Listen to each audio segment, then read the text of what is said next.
Hmm. Okay, hello, ladies and gentlemen. Forrest over here, and welcome back to another.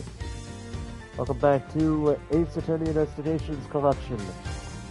Last time, I stopped in the middle of a part that I was on because I was feeling tired, very tired. So, yeah. So today, I am continuing where I left off on the part that I was on. But also, on top of that, I am also going to play the next part to kind of um, make up for stopping in the middle of the part, in the last episode. Because again, I was pretty tired. So yeah, I'm gonna try to get this done as quickly as I possibly can, but without further ado, let's go ahead and get started.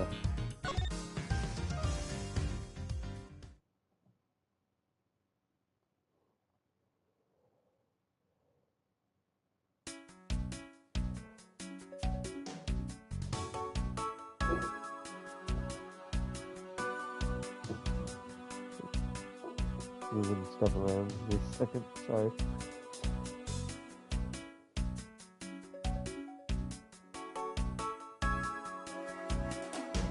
So let me make sure where I'm at before I do anything else here. Let's see. So let's see, we got where the passion flowers.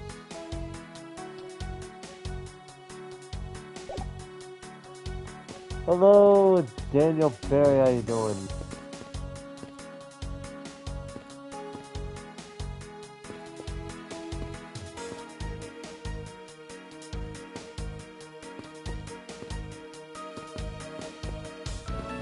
Alright, what am I missing? So let's see. Then the knife rack, I did that.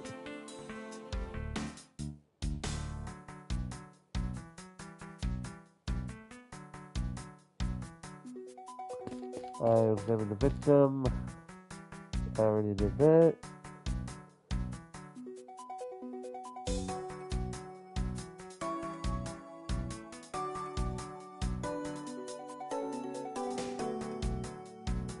I talked to Larry. I did that.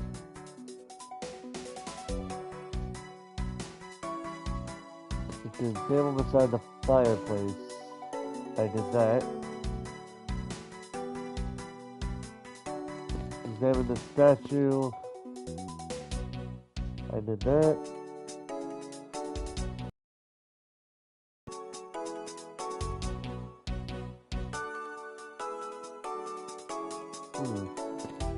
So what am I missing?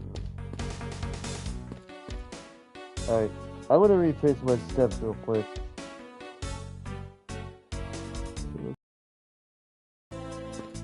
Maybe the knife rack.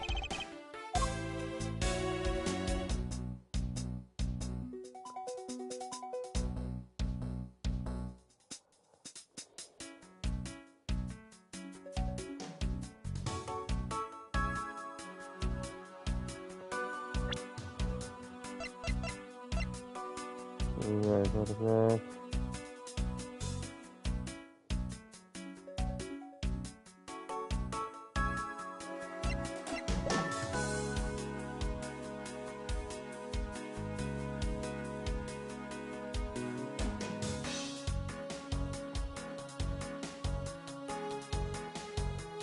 Okay, so I'm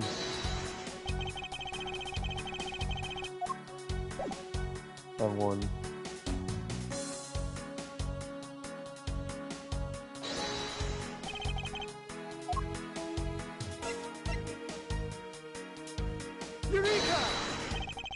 Alright.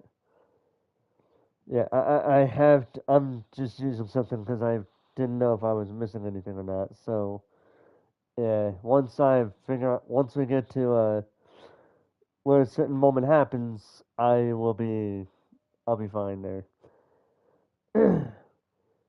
Larry, about this spear. Oh, are you feeling it? BAM! I thought there was something strange about this spear. Tell me, Larry, is it just me or is the spear bent? What? No way! It's exactly as it should be, yo! I have here the autograph you wrote for me earlier. Now take a good look at this which you drew with your own hands. You can see that the spear is clearly of a different shape. Ah! What do you have to say to that? I'm sorry! When I hold the spear in my hands, all of a sudden I feel super powerful. And then during practice, I was spinning it around and around. And BAM! It hit the wall! You unbelievable! This is an embassy! But I've always been like that, ever since I was a kid. One time on an overnight field trip, I bought a fake sword and played with it late that night. I'm just a useless, hot-blooded man! Larry, clarify that for me, will you? Okay, so it's a field trip and I began this shadow fight with myself. Not that! I meant what you said earlier, about spinning the spear and hitting the wall. Oh, that! It's no biggie. It's not like I left a hole or anything. That's not why I'm asking, Larry. The samurai spear is made of metal. I somehow doubt that a move as simple as spinning it around would cause it to bend. Man, Edgy, you're so naive. What? Where did that come from? Well, you keep calling it the samurai spear. But it's not real. You can't really fight someone with it. Because it's hollow on the inside. You could hit it against practically anything and it would bend. Is that so? Don't tell me you thought it was real. Oh, but don't take it the wrong way. I just think that part of your personality is cute. I see. Your friendship truly is something special, Miles Edgeworth. Humiliation! Samurai spear jotted down in my organizer. Weapon that's used on stage. Larry hit it against hollow. Alright. So we got that taken care of.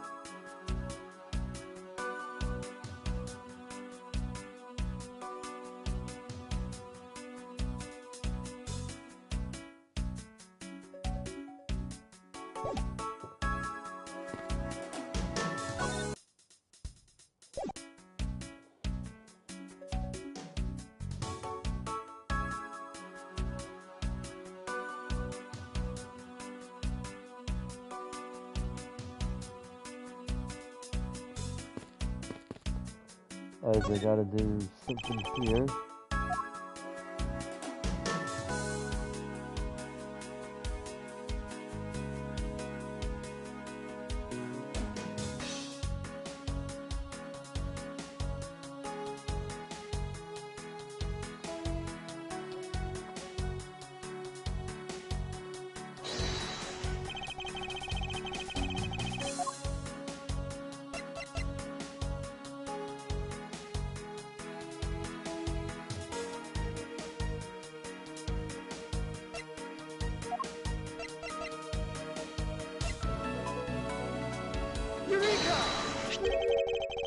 Look at this photo and tell me what you find odd about this scene, Miss Von Karma. The apparent joy on the ambassador's face as he shakes that top-knot's hand. That's not it. That's not it. I was trying to point out that the statue in the photo is facing a different way. You're right. The statue is a national treasure. As such, only an ambassador or a secretariat-level person is allowed to handle it. The fact that the statue is facing one way in this photo, and now it's facing a different direction in this preserved crime scene, is proof that someone touched the statue around the time of the crime. Alabas primitive statue data updated in my organizer. Both countries claim to own the real one. National treasure. signs it was moved during murder.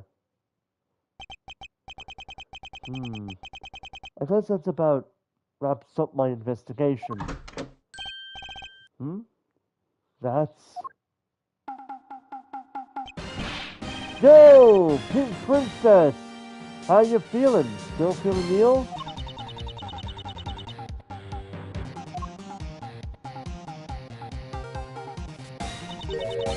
And yet another strange character comes out of the woodwork. And so the Pink Princess also comes to pay the Alabastrian embassy a visit. I believe I may need to speak with her as well.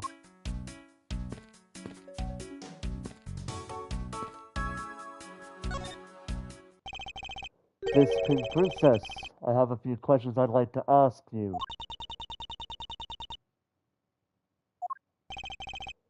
Miss Pink Princess, if you would please answer. Me! Yep. Miss Oldbag is back once again. Edgeworth just can't catch a break with this woman.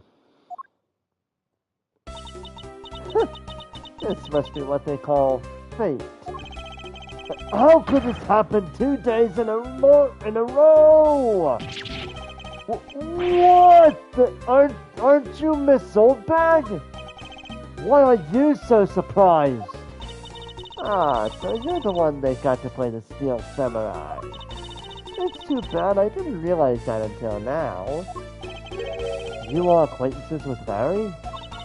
Why, yes, we worked with the same company for a little while, you know. That's why it's okay, my edgy poo. You don't need to be jealous. Ugh. I was in the next room, you know, trying to get in some beauty sleep. But it was so noisy here that I couldn't fall asleep, so I came over to complain. So imagine my shock when I saw my precious edgy poo waiting here for me. I mean, we could have imagined that you would ever come to a show like this. I guess I misjudged you, edgy poo. You misjudged him? I thought he was trying to avoid me, you know. That was no misjudgment on your part. That's precisely what I was trying to do. But it looks like the winds have shifted and he's now willing to be chased after. Oh my god. I feel so bad for Edgeworth right now, man. I'm simply overwhelmed. Don't you worry, Edgy Poo. I'll chase you for forever. To the ends of the earth. Isn't that just peachy? This is one of those rare times when Francisco and I actually see eye to eye.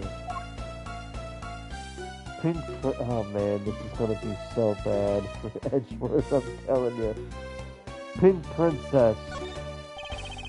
Now then, what are you doing here? I thought you were working at Gatewater Land as the Pink Badger. What are you talking about? That was ages ago! That was yesterday! Look, I worked at Global Studios before, a long time ago, right? Well, they called me up this morning, kind of out of the blue, actually. They called you? Apparently, the girl who plays the Pink Princess collapsed from a bad cold. It happened so suddenly, so they called me in to be her last-minute replacement. Do they not have enough people on staff at that studio? I really couldn't say no, so here I am, playing the role of the heroine. Instead of that Mindy girl, I mean. But the poor girl, I feel bad for her. Because they let me stand in for her, she's gonna have a terrible time when she returns. I'm gonna be talking so fast that even the person that's trying to read this shit can't read it. Oh my god. You're a rather lively old lady. So basically you received a stand-in request this morning, correct? You got it. If you need to see it, I've got it right here. Look. It appears that she is telling the truth. Stand-in request dated ordered down in my organizer. Requesting Miss Oldbag to stand in for Mindy, the Pink Princess actress who fell ill. I tell you, my fine acting moved the entire audience to tears. Yes, tears of laughter, as I recall. But being famous has its problems too, you know. Here, take a look at this. Hmm? It's a letter from a stalker! I was just taking my break when I found this stuck under the door to my room. Honestly, you have really to watch out for these kinds of things. Look what it says! Wendy, I'll be descending on you from above tonight. Your lovely night. How about absolutely revolting? I mean, you'd think you could get my name right. There's no accent in my name. Wait, this horrible handwriting. Where have I seen this before? Ah, but now that you're here, Ejipu, I feel 100% safe. Why do I factor into this? You'd bust that evil soccer man for my sake, wouldn't you, Ejipu? Well, if you allow me the liberty to handle this in my own way, I'll gladly dispatch a detective to your house later. Oh, come on, Ejipu, stop being so dismissive and playing hard to get.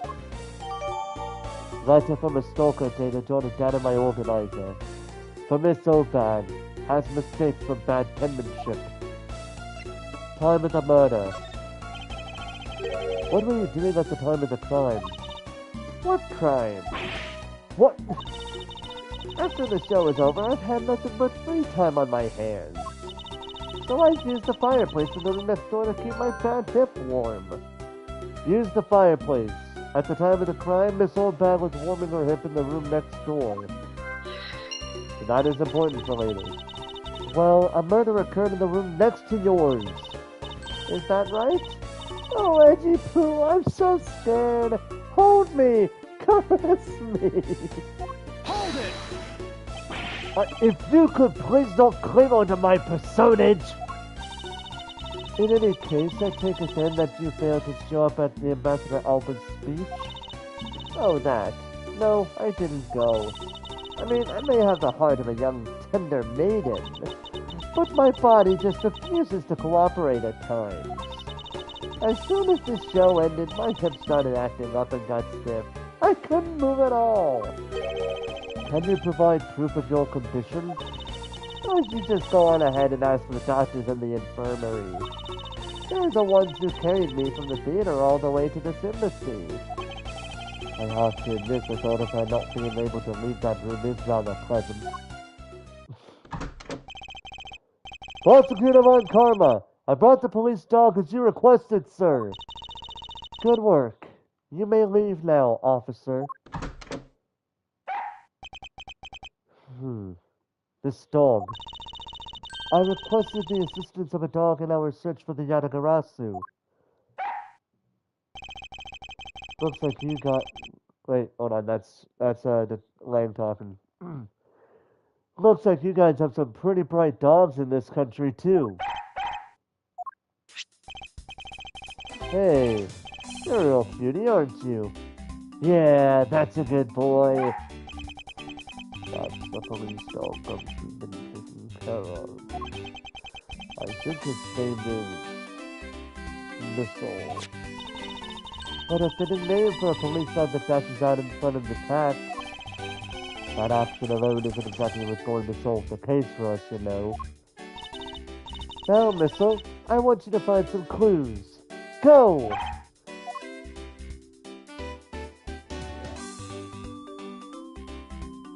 Ooh, what's this? Good job. You really are quite bright, aren't you?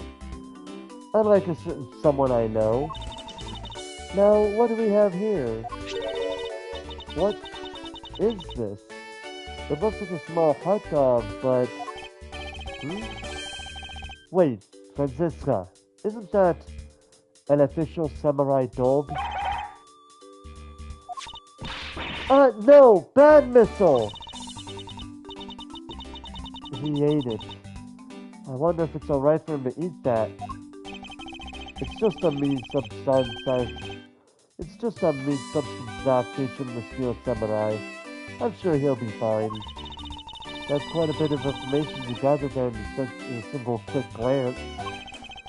You should really be focusing on why there was a samurai dog there in the first place. It looks like that snack wasn't all Missile found. Oh? And what do we have here? It appears to be a lady's undershirt. I wonder if Ambassador Alba might have an interest in cross-dressing. I somehow doubt that. It doesn't look like the shirt would even fit him. A samurai dog and a lady's undershirt. What are these two items doing in a room like this? Given the circumstances, the lady's undershirt could only belong to one person. I suppose I should get this over with and ask the owner of the said undershirt about it. Lady's undershirt dated ordered down in my organizer. Found in office fireplace. There's only one person here who would own such a shirt.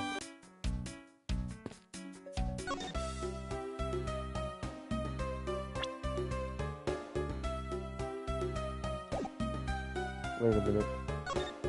There we go. If you could please take a look at this brown-colored undershirt. Oh, Edgy Poo, what is the meaning of this? Why did you steal that thing from my bags? All you had to do was ask, and I would have gladly given you as many as you'd like. Thanks, but no thanks. This shirt was found here at this crime scene. What? Come now, why don't you just confess and explain what it's doing here? I know nothing! Nothing, I tell you! What? Oh, I admit that I used the fireplace to dry that shirt. But I can't really help the fact that I had to, you know? Wearing that pink princess costume was like being in a sauna! And on top of that, I get fingered as a suspect! You're too cruel, Edgy Poo! Are you claiming that you never once set foot inside this room? Of course I am! If I had been the one to find the body, do you think I'd be as calm and relaxed as I am? I tell you, it's always like this in the... Oh my goodness, here we go. I'm so mad I'm gonna talk so fast that the person trying to read this can't read it! Well... I don't believe she's lying about her actions. So I can safely assume she really was drying her shirt by the fireplace on a break. And somehow the undershirt managed to move from the next room into this one. The undershirt was found in the office fireplace, but how did it get there? I assume the samurai dog was also yours? Ah, that brilliant mind of yours. You really can't see through everything about me. And so the feeling of dread continues. But I suppose I should ask for more details. Samurai dogs. That samurai dog was yours, wasn't it? Oh, of course I'm forever yours, my edgy wedgy poo. Hold it! If you could just stick to what I asked you. Edgy, are you and Miss Oldbag? No! I feel so bad for Edgeworth, man. Oh my god. He just can't catch a Yes, Larry. Edgeworth is dating a woman that is at an age where she could potentially be his grandmother. Possibly mother. I don't know. But still. You really don't change, do you? When will you learn how to take a joke? Anyway, that samurai dog wasn't mine. Those things aren't a present from the studio to the embassy. A present? The studio bigwigs basically told us to play delivery boys. We were supposed to hand the dogs off to the embassy people and tell them hi. I had to pile them all into the punch cart just to move them all. Those studio guys should have delivered those things by themselves. Right, Edgy? So, did you deliver the samurai dogs to the embassy staff as per your instructions? Hey, Edgy, don't just ignore me in my question. Aren't you gonna stick up for me? Ah, about that. See, after the show, I went to a rest a spell in the dressing room. Because of my bad hip, you know. And there they were, the samurai dogs were just sitting on the dressing room floor. I suppose you had to make preparations for distributing them after the show? Well, if by preparation you mean sampling them as well. Excuse me? Oh, I tried one and thought they were actually quite good. Sorry, but I just had to find out. I know it was silly of me to think this, but I figured that since they're for a kids show, their taste was probably for kids too. But they were so good that I couldn't stop. Before I went back to my room, I just had to help myself to half a dozen or so boxes. As I sat there by the roaring fire, warming them and eating them, I thought, this is...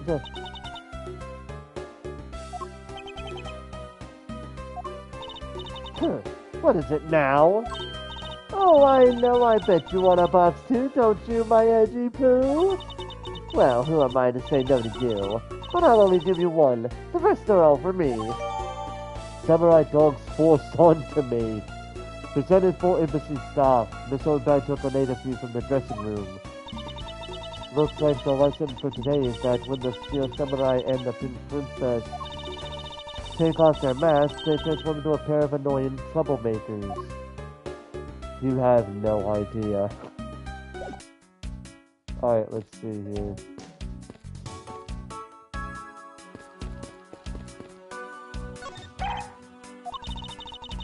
He was a much bigger help than I thought he would be. Yes. However, there are a few aspects I don't understand about what he found. I say that while my instinct decided to unplug itself from my PlayStation. In that case, you should keep on investigating until you do understand. Now, my subordinate, continue with the investigation. Alright, I will. It is with great dread that I proceed and do what I must to solve the case.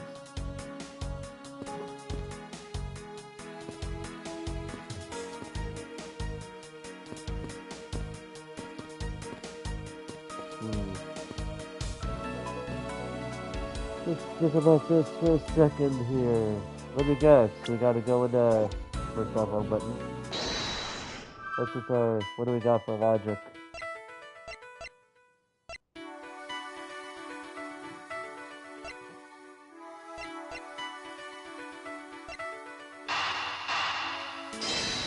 I guess is this right? Yep. There's no trace of this room's fireplace being used. And your point is? Smoke was supposedly pouring out of the chimney connected to this fireplace. At least according to Larry. This is a contradiction of facts, is it not? Are you sure he wasn't just disoriented or something up on that roof? There is a testimony from an investigator that puts Larry at this particular chimney. So no, I don't think it was a mistaken impression on Larry's part. On the other hand, the fireplace in the next room was being used at the time. Where do you suppose the smoke from that fireplace went? Ah, I see. So what you're proposing is this. The smoke that came out of the chimney was actually from Miss Oldbag's fire. So basically, the fireplaces of neighboring rooms share one chimney. Is that what you were implying? Shared chimney. The office fireplace and the one in Miss Oldbag's room share the same chimney. Precisely.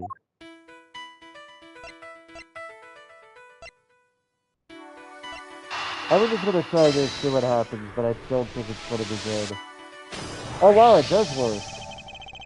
The lady's undershirt that Missile found. Ugh! Why are you getting all excited over holding onto a lady's undergarment? Miles Edgeworth, you're uncouth sea slug! If you know the owner of said undershirt, then hurry up and return it to her already. You have it all wrong. This is evidence. And the owner of this piece of evidence was in the room next door. And yet, despite that, Missile found it in the fireplace of this room. This lady's undershirt. Are you seriously claiming that it somehow passed through a solid brick wall? Not quite. The fireplace in this room is connected to a chimney. The other fireplace in the other room is also connected to the same chimney, leading us to the probability that the two fireplaces are connected to each other. Perhaps a closer look at the back of the fireplace is in order.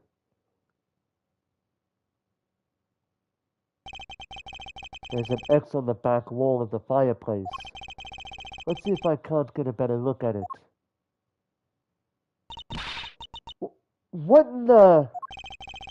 The wall separating this room's fireplace from the next room's fireplace apparently turns. As I suspected, this fireplace does indeed connect this room to the neighboring room. The neighboring room?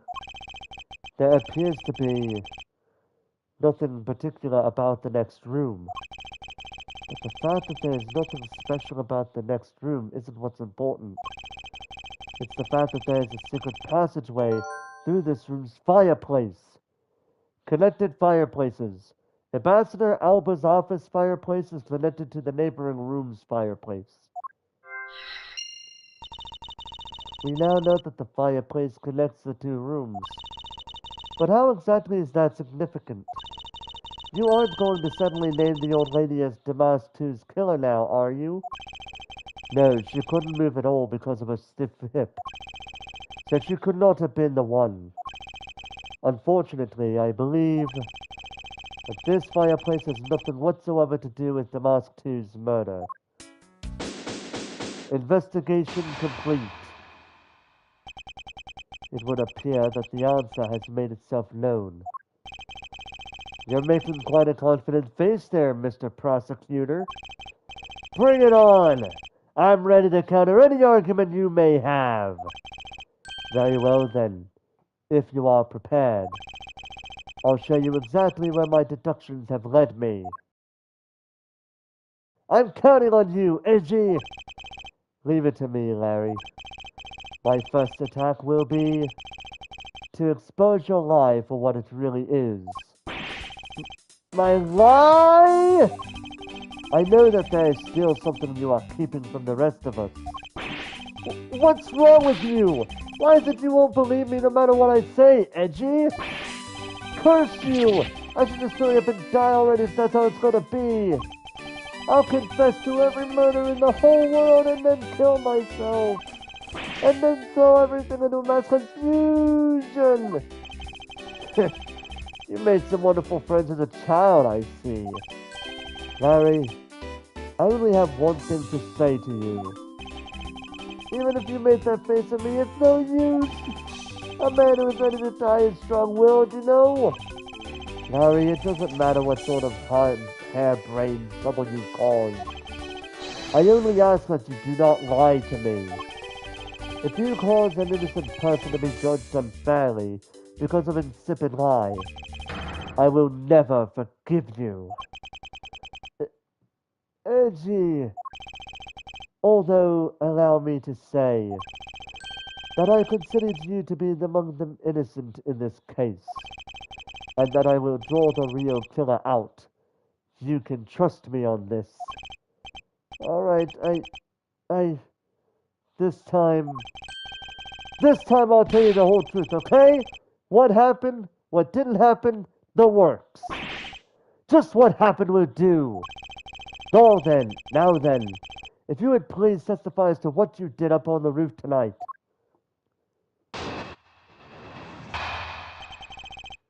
Testimony. Up on the rooftop. After the show, I left the push cart in the rose garden and came into the embassy. Then they took a picture of me shaking hands with the ambassador. After that, and until my next appearance, I had some free time, so I wandered around. That's when I spotted the chimney. A chimney like that is a rare thing, you know. So then I wanted to play Santa and decided to give it a try. Larry, I thought I just finished telling you to not lie anymore. But it's kinda ultra embarrassing. And what exactly is so ultra embarrassing that you can't tell me? Edgy man, I just said it was embarrassing, so of course I can't just blurt it out. So you're just gonna have to reason out of me. As your superior, I command you to hurry up and expose this man's lie. I have every intention to, for I'm not about to let us waste time on such a trifling matter. Alright, let's see. Rebuttal. Up on the rooftop. Let's see. I don't really think we need to question that. Yeah, we got so many people that we got the picture right there, literally on the right side of him. Hold it! Larry, I want you to listen very carefully and take this to heart. The whole point of your life is to cause misery and pain to everyone you encounter. I know! I get it! I'm totally the bad guy again! I thought you were his friend. Don't you think that was a bit harsh? Ramsey says, true friends are bosom friends. If you're in trouble, call on your bosom friend, whose shoulder you can truly cry on. Hey, bosom buddy! I hope you're listening carefully to my testimony. Has it crossed your pea-sized brain yet that Agent Lang is only out to arrest you, Larry? Now then, you were wandering around inside the embassy, and then what happened? Okay, so we don't know where exactly he went. Okay.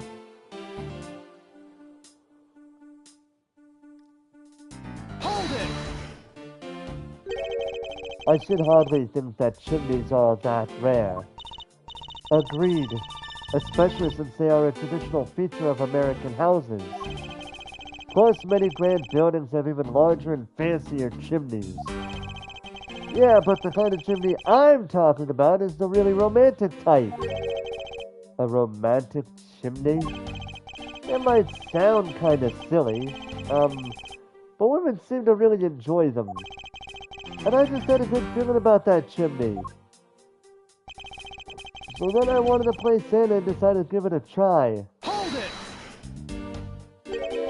You suddenly wanted to play Santa? Oh, well, actually I dressed up as Santa once before already. Reference Goodbyes. Case 4 of Ace Attorney. First game. That was down at Gore Memories for me. Sounds like you guys share a lot of history. A perk to being childhood friends, huh?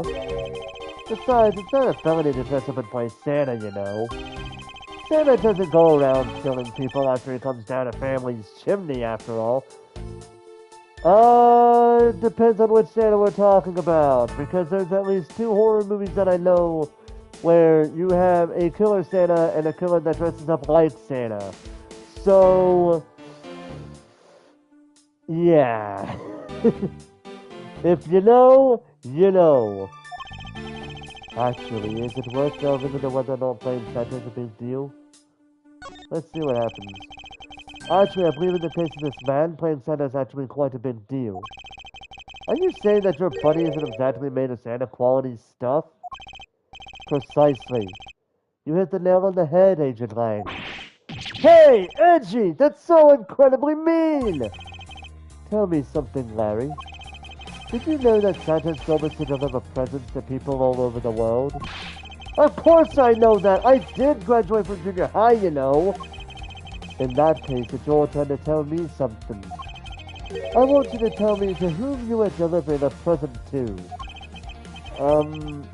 I was, delivering a present to a child not basking in the warm glow of love? Objection! That must be the most elegant description of you I've ever heard, but a lie is still a lie. You sure know how to kick a guy when he's down, you know that?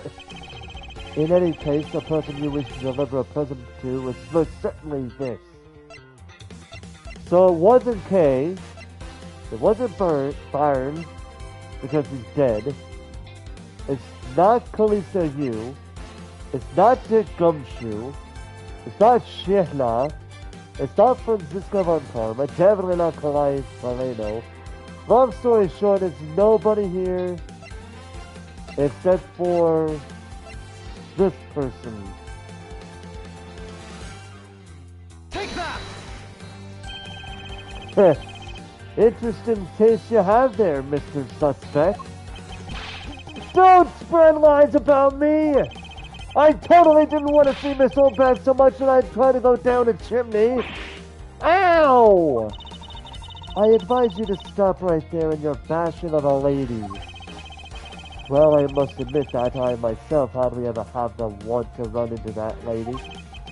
However, what if you were misinformed and under the wrong impression? Then what? Define wrong impression. I simply mean that the man before you thought to enter the old lady's room without knowing one very important fact. And that fact is best summed up with this.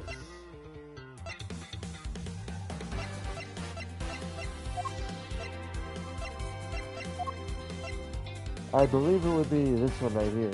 Take that! Larry, I'd like for you to take a look at this piece of... Oh wait, that's not it. Okay, so it's not that. I thought it was. I am on the right track though with that.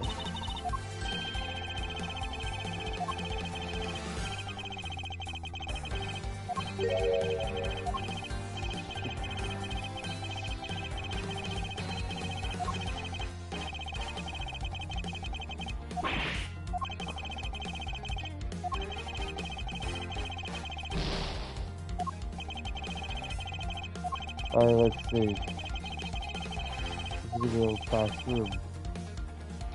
Let's see here. So it's not that.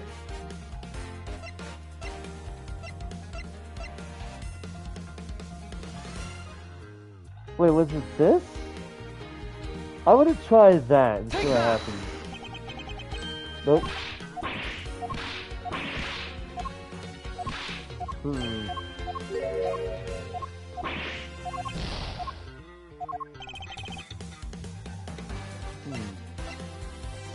Okay, I'm making very bad mistakes here.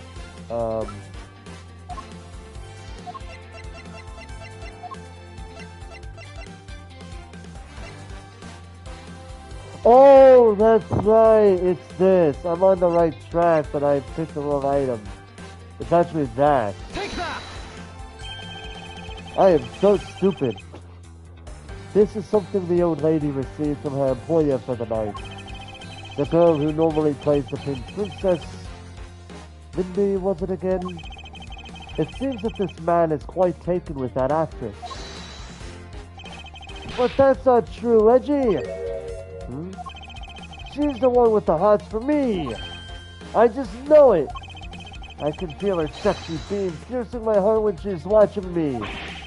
Sexy beam, I tell you! You filthy, despicable, inconsiderate, fickle, idiotic, cowardly apparition of a man! You haven't matured at all since we last met. Hey, Mr. Prosecutor. Yes? This guy. He's got bigger problems than just getting involved in murders, I take it. I suppose you could put it that way. Hey, what the heck, man? I don't get you guys at all. Why do you all have to make me out to be some sort of bad guy? Because you do it to yourself sometimes, brother. To return to the original topic, I propose that at least this much has been made clear. Without any knowledge that Miss Mindy had fallen ill, Larry tried to make his way into the Pink Princess's room. That much we know for sure.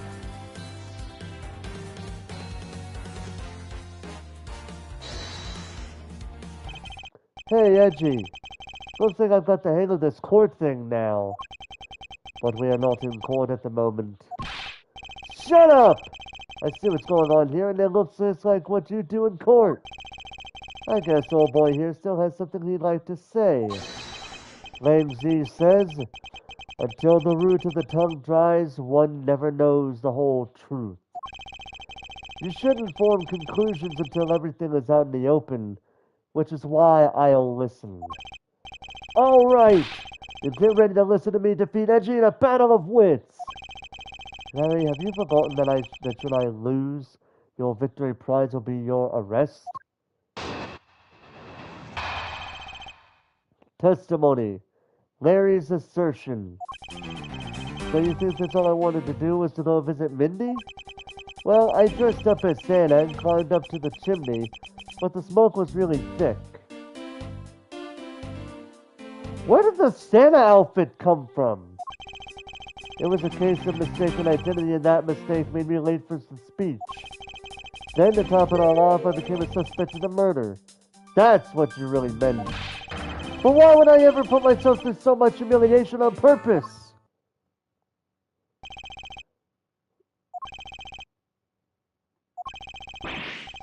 Hey! Someone say something! Larry, are you seriously trying to submit this not as a confession, but as testimony? So what if I am? Is there something wrong with that? My claim is a claim claiming my claim. Do you have a problem with that? God damn, that's a hell of a tongue twister. My claim is a claim claiming my claim. That's a hell of a tongue twister, I swear. So it was you! You're my stalker! But I shouldn't have warned you. It doesn't matter what kind of flattery you throw at me. I'm the devoted type of woman who's wholly focused on one man and one man alone, and that's a Jipu's roughly no, I can, although he's... Oh my goodness, here we go. Ah! I'm so inspired! You're such an inconsiderate, cowardly, idiotic, and all-around completely worthless man! I thought I heard something ominous just now, but perhaps it was just my imagination. I believe there's nothing further for me to prove at this point. What do you mean? Of course you still got something to prove. You still have to show some proof that I was trying to meet up with Mindy. Proof, you say? Remember, Reggie? Everything is evidence in court, right? You mean evidence is everything in court, Larry. But I understand your point. Yeah, see? I'm totally a pro at this now. Very well. If you wish to see the evidence, then let me show you the last piece of evidence you'll ever wish to see. Rebuttal. Larry's assertion. Do you think that's all I wanted to do is go visit Mindy? Well, I dressed up as... I want to know where he got the Santa outfit from real quick. Was the smoke coming from the chimney really that thick? You bet! It was so thick I had tears pouring out of my eyes. It was a mess!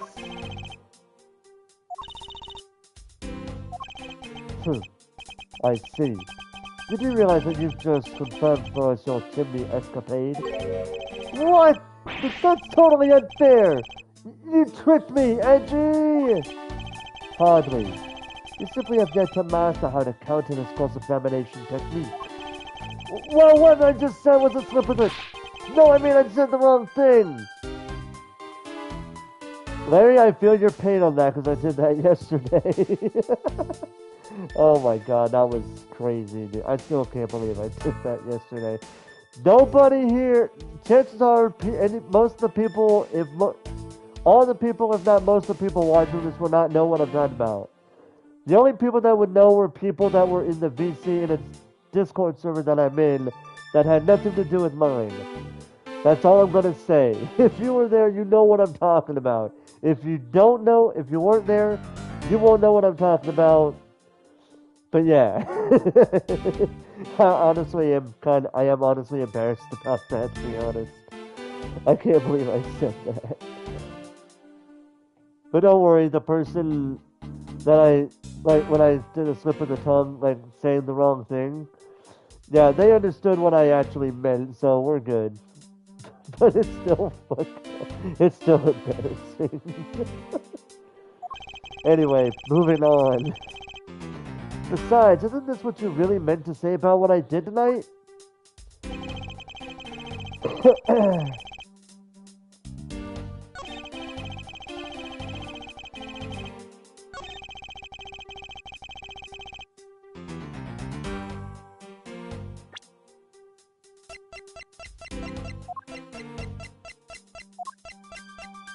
Objection!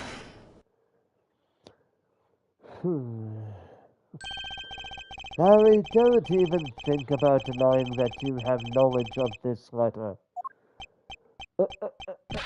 Hey! Why are you showing that thing to me? Wendy, I'll be descending on you from above tonight. Your loving knight. Well, isn't that just romantic?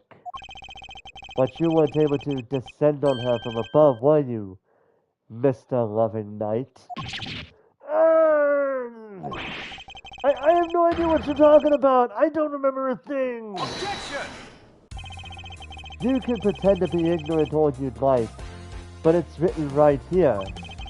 This letter proves that you were not out to meet the old lady, but rather that you were attempting to pay Miss Minty a visit. What part of this letter shows that person Larry had intended to meet with? Take that! That. Larry suggests you take up penmanship lessons. That is, if you never wish to experience this level of embarrassment ever again. What the heck? What are you talking about? Speak English! You wrote Minty so sloppily that it became Wendy to the average eye. Hey, stop picking on me! It's so embarrassing! There. Isn't that what childhood friends are for? They're the best, aren't they? For punching? But that will have to wait until we're off of this crime scene. Heck! Edgy! Save me from this scary man! Sure, if you're willing to make amends. Starting with your incredibly embarrassing mistake.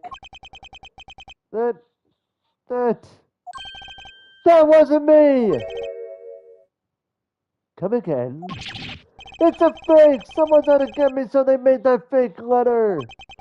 To set me up! Accept your defeat graciously. But you guys are being so mean. Hold it! Penmanship analysis. What's that? No matter who, all people have certain unique features to their handwriting. Ergo, all we have to do is compare the handwriting in this letter to a sample of yours. And we'll know soon enough who it was that sent this letter. I'll never write another thing in my life! Hold it!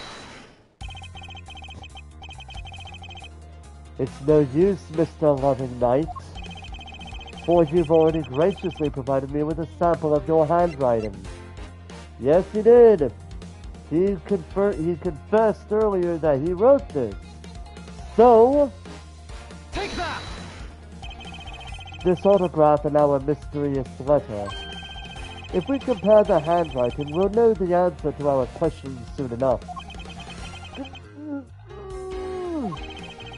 Confess now, Larry, to your miserable failure. I'm sorry. I did it. It was me causing trouble again. I admit it. You hit the nail right on the head, Edgy. So he finally confesses. I saw the pink princess being carried around in a stretcher and got worried. All right. I wanted to go into Mindy's room, but the doctors wouldn't let me in. So what choice did I have? It was the chimney or bust, Edgy. Your mind jumped from the door to the chimney? What a criminally overactive imagination. Well, at least I was honest and wrote Mindy a letter and stuck it under the door. That way she wouldn't be so shocked when I came down through the chimney. Except for the fact that the letter was an utter failure at conveying said sentiment. I'm really sorry. Carrie, you may be a shameful, good-for-nothing blight on the face of humanity. However, I always knew you weren't the killer. I told you to trust me, because at the very least I can attest to that about you. Reggie, you're... Ah! We've lost a lot of valuable time because of you! Ow! In any case, I believe we can say that we now know exactly what happened. Mr. Larry Butts sought to climb down the chimney, not for access to the crime scene, but to enter the room of the elderly lady next door. Great job, Mr. Prosecutor. Although I still find it a bit unbelievable that the two of you are friends. Put the suspicion on that guy over there. isn't completely resolved yet, so don't get any funny ideas about running off, okay? Ow! Ooh. Hey! What? Edgy, what does the wolfman mean when he said I'm not off the hook yet? He means the murder weapon. Larry, did you forget? There are 2 layers of suspicion hanging over your head. That's exactly what I mean. We can't only rely on the words of the suspect after all. We may have figured out where he was and what he was doing all night, but the blood-stained samurai sword that was left at the crime scene. As long as there is no satisfactory explanation for that, this wolfman will refuse to ease up on his bite. Eek! Edgy, that guy, he looks like he's seriously about to take a bite out of me! I'm well aware, and you should be as well, that this upcoming battle will be crucial. Thanks to the cooperation of our lovely Bumbler, I've been dealt with a very nice hand, and a sweet trump card. Looks like we're about to enter the final bout.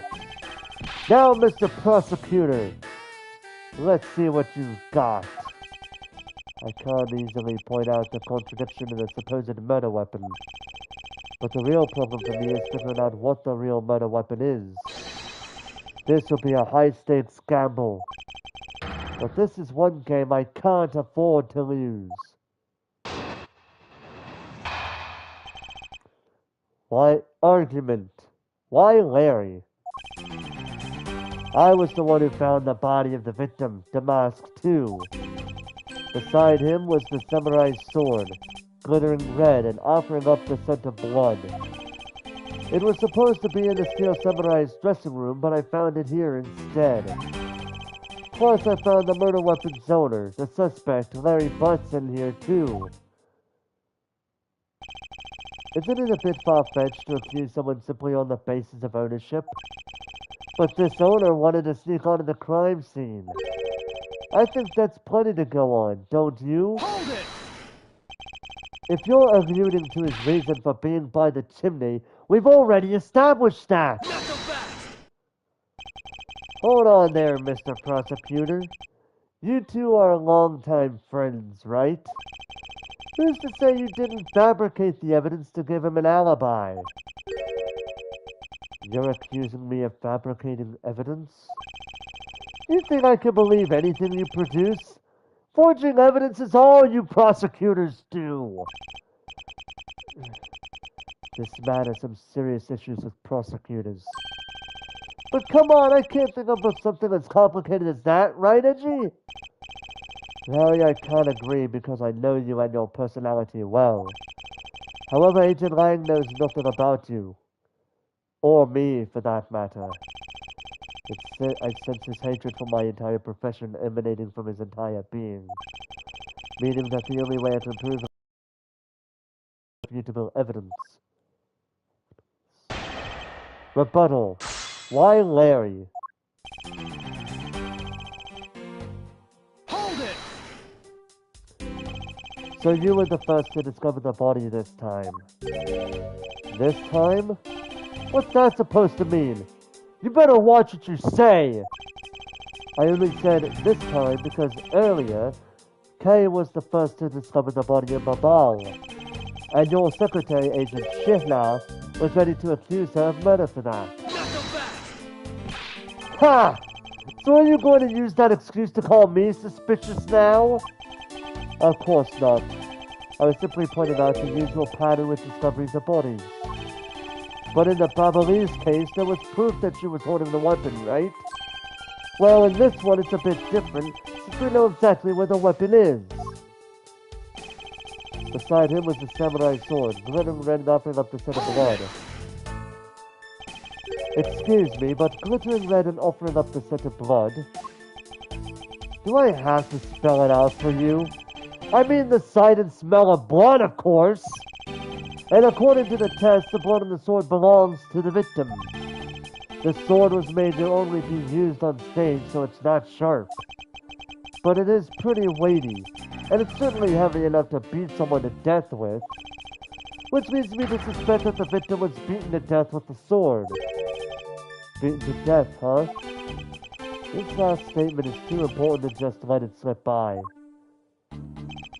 Beside him was a samurai sword, covered in the victim's blood. Hmm.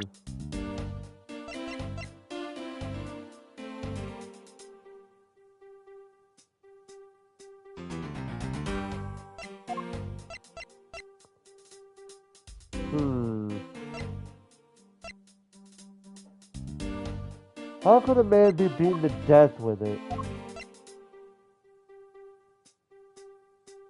I would present one of two things. Objection! Nope. Alright.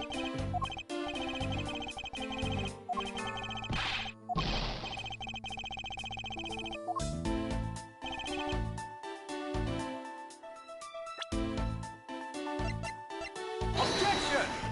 Nope. Let's see. Hold it!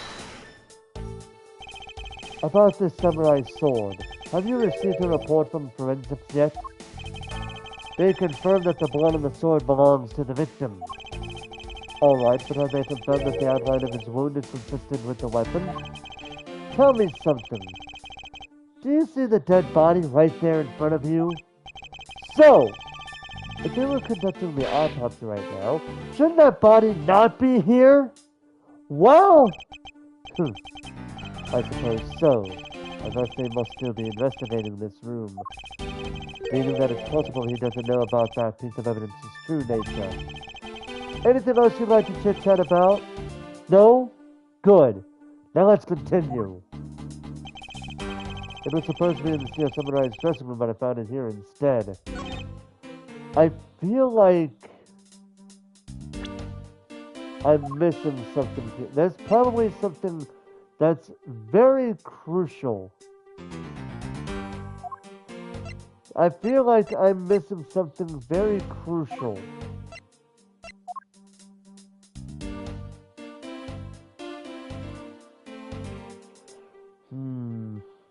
And I can't afford too many more mistakes because then that would result in game over. If I get to the point where I'm down to my last one, I'll just have to... I will look it up because I don't want to get a game over.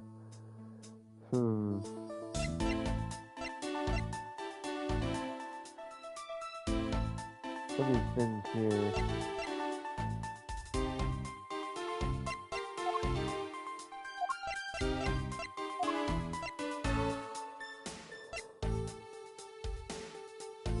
Let's see.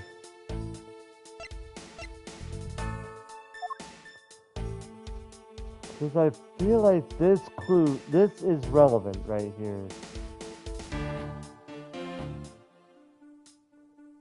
Let me try with this one and see what happens. Objection! Nope.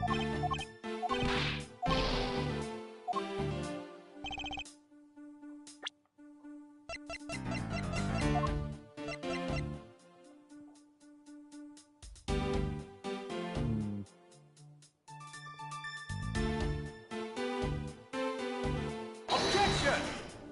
Nope.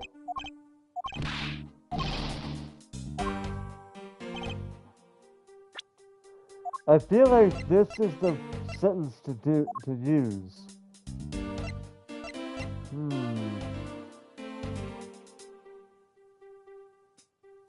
Objection! Nope. At this point, I'm losing my stuff.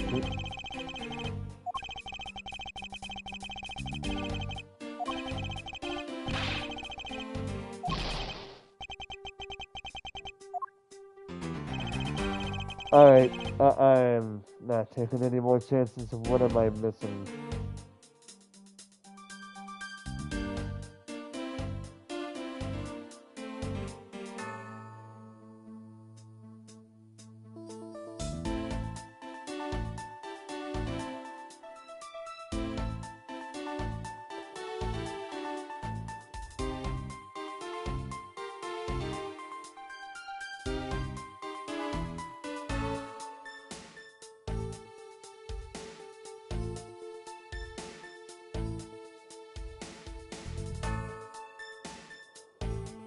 Oh, that I was missing that. Oh, that's what I'm missing. Okay, alright. Yeah, okay, that makes sense. I completely missed that. He says he used the samurai spear. There's no blood on the spear. And besides, it's bent. So, Objection!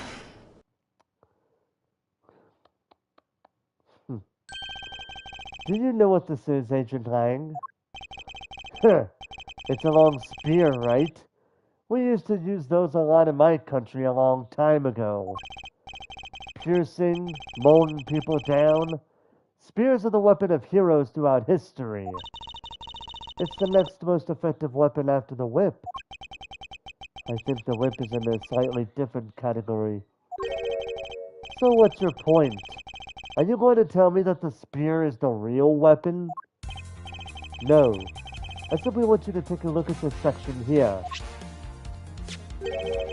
The way it's bent? Precisely. Apparently, a certain troublemaker hid against the wall in this embassy earlier. And as you can clearly see, the insides of the Steel Samurai's weapons are hollow. In other words, they are replicas that aren't strong enough to deliver a damaging blow, let alone the multiple strikes necessary to bludgeon someone to death.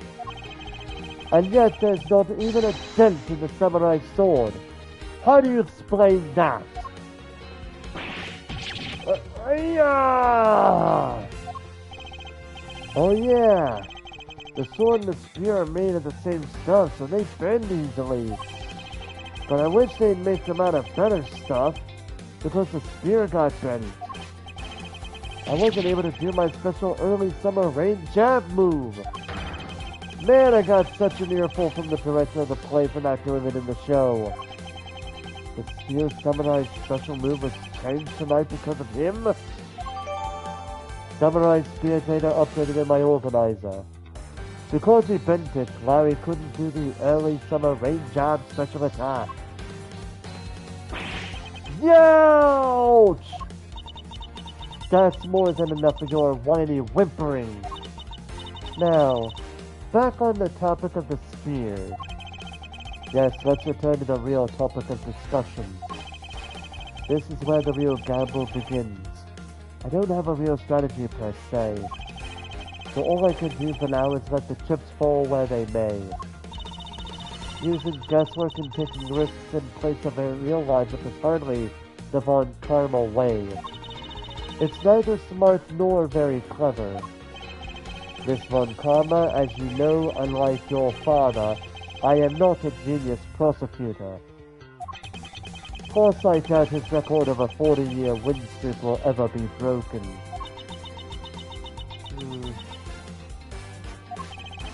But perhaps it is for the best if it remains unbroken.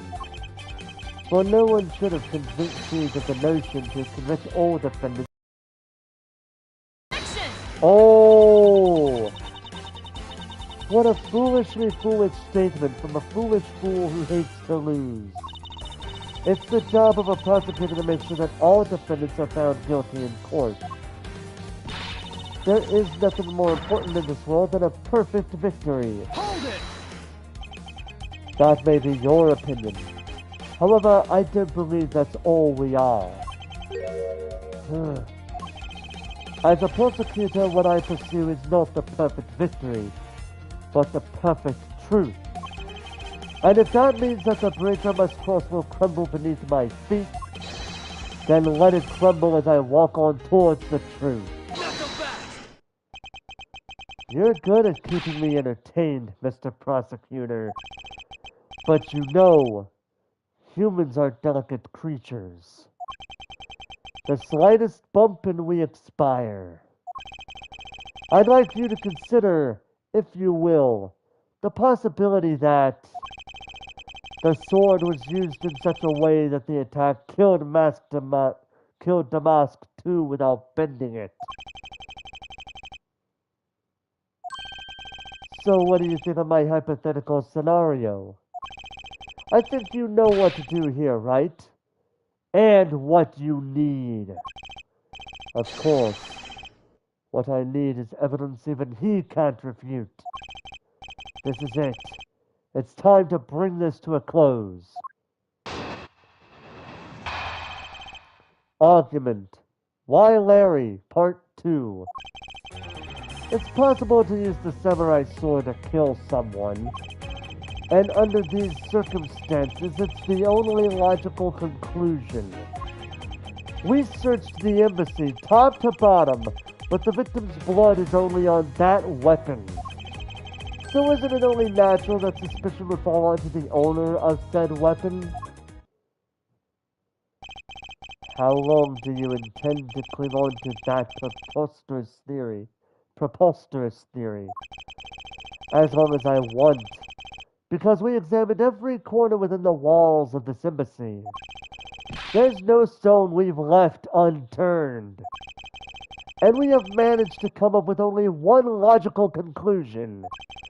That the only piece inside this embassy with the victim's blood on it is this sword. Hold it!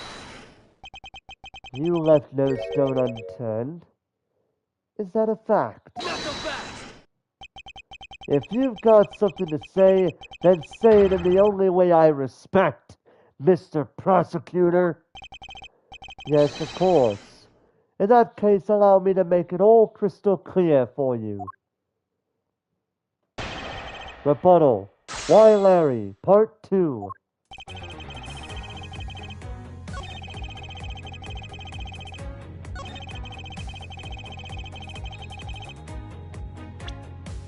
There's only one thing I can think of that's here. Objection! And it's not that, surprisingly.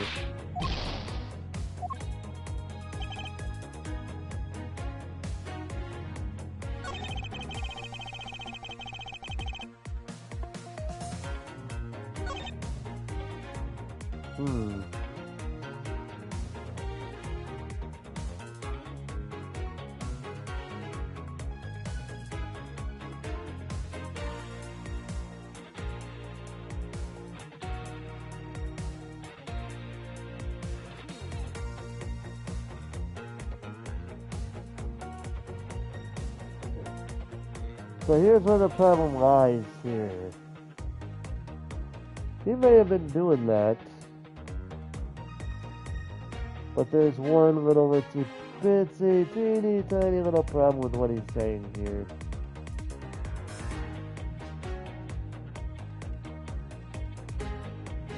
Hold it! The only place where you could find blood was on the samurai sword. That's right.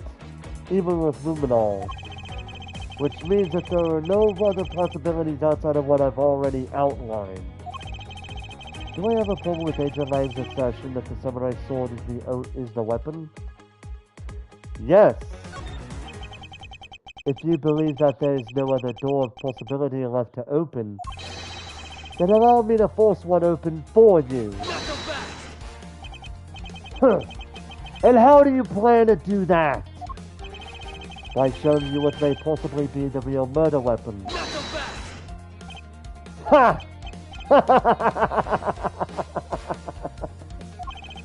The real murder weapon? I hate to repeat myself, but my men have already searched every last inch of this embassy. And they've concluded that nothing else could have been used as the weapon. Knowing these facts, do you still want to press forward with your little hypothesis? Of course. Because it's not possible that your men inspected everything in the investigation. Not so fast! What are you talking about? I don't appreciate mind games. And I don't appreciate it when people like you slander my men. Hold it! I'm not slandering them, I assure you. I'm merely pointing out that their investigation of Dragnet has a few holes in it. Namely that there is something your men couldn't even lay a finger on. And their item is the real murder weapon. Alright then. I'll play along for now.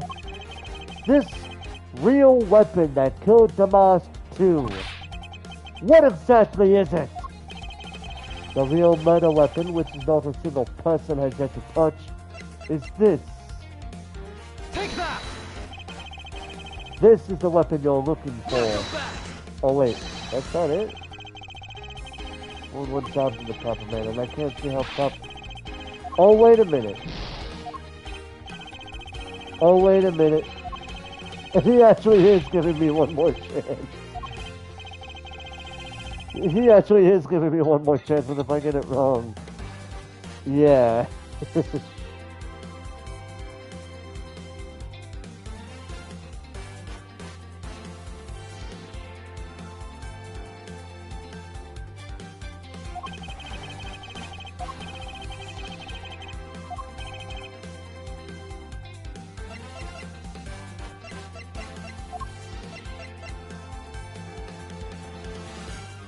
Take that! The national treasure of Ablaze. You mean the primitive statue? Yes, and as you know, only the ambassador and his secretariat may touch it.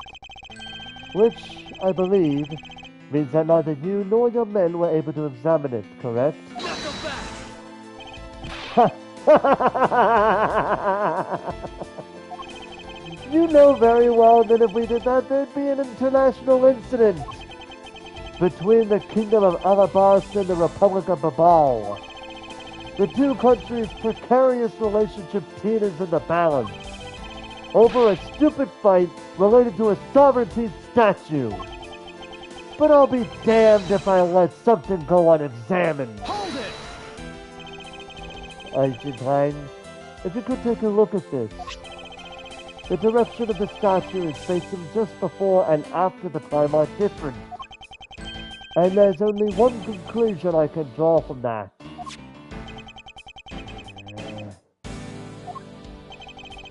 Go look for Ambassador Alba and get him to give us the okay to examine the statue. Shifu, you can't listen to this infidel's words. He is most definitely trying to trick you. Shifu, please, let's be rational about this. Renji says, just go already! Yes, sir.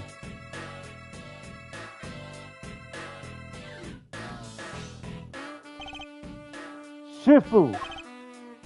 Yeah? I'm really sorry, sir, but I was unable to convince the ambassador. I was unable to obtain permission for us to examine the primitive statue.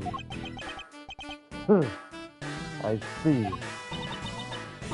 Wait, but then the investigation is at a standstill. Agent Lang, I will go and speak with the ambassador personally. Save your breath. He may act all weak and frail, but that old man's one tough cookie. But I guess you gotta be tough when you're representing the whole country, you know? Agent Lang, what do you want? Let's just hurry up and examine the statue already. What? But Shifu, what about causing an international incident? Quiet! I'll take the fall if I have to later. Hold it! Agent Lang, the hypothesis is mine. So someone is to take the responsibility. Let it be me. Responsibility? If we're going to talk in such heavy terms, maybe I should let you. It'd be a real problem for my men if something were to happen to me. Alright then, let's talk and more investigating. If we want to know the truth, we can't stop here. Action must be taken. Agent Lang, I'd like to run a chemiluminescence test on the statue. A luminol test? Ah, good thinking. If the statue is the murder weapon, then some of the victim's blood should be on it. Okay! Let's get the forensics team in here!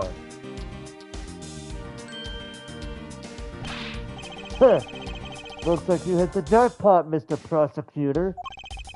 I guess this means that this is the real weapon that killed Damas too.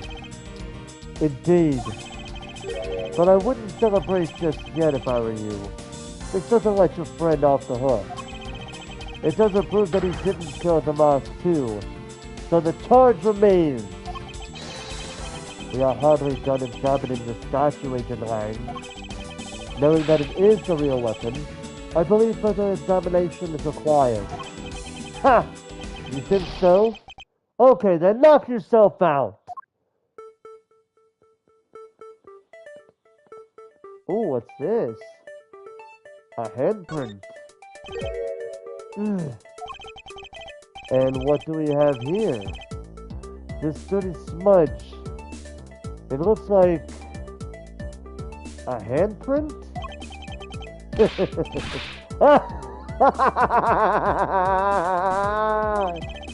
What's the definitive bit of evidence like you doing under here? Looks like we've got some fingerprints to analyze.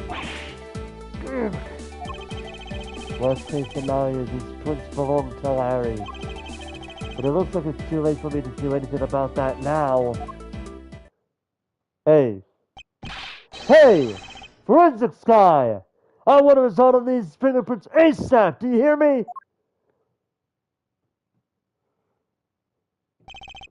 Agent Lang, I have the analysis results, sir. Good. And? Sir, about the prints lifted from the bottom of the statue. Well, you know the victim of the murder in the Ablaze embassy? The prints belong to him, to Mr. Manny Cochin, sir. But that's... What's going on around here? No, that's impossible. Each primitive statue can only be handled by someone in that country. But by the very fact that Mr. Cochin's fingerprints are on this one, it leads me to only one conclusion. This statue is actually Babal's primitive statue. Impossible! It can't be!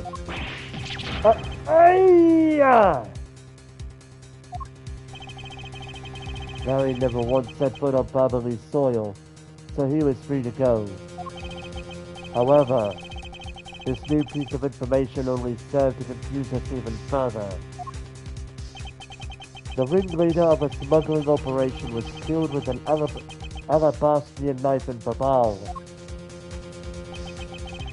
And the Damas too was killed on alabastrian soil, but Babal's a national treasure. And the mystery of the great Jatagarasu, who visited both countries. The pieces were there, but I had yet to see the big picture they were to form. Alright.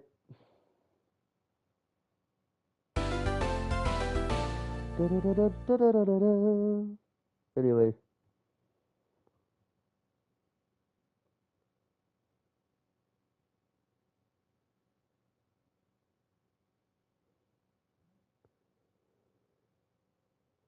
Alright. How long have I been going for? And hopefully the stream is doing pretty good right now, because I would really hate to see that it's not really going very well. But we're an hour 24 minutes. So yeah, I did say that I was going to play the next part to make up for this.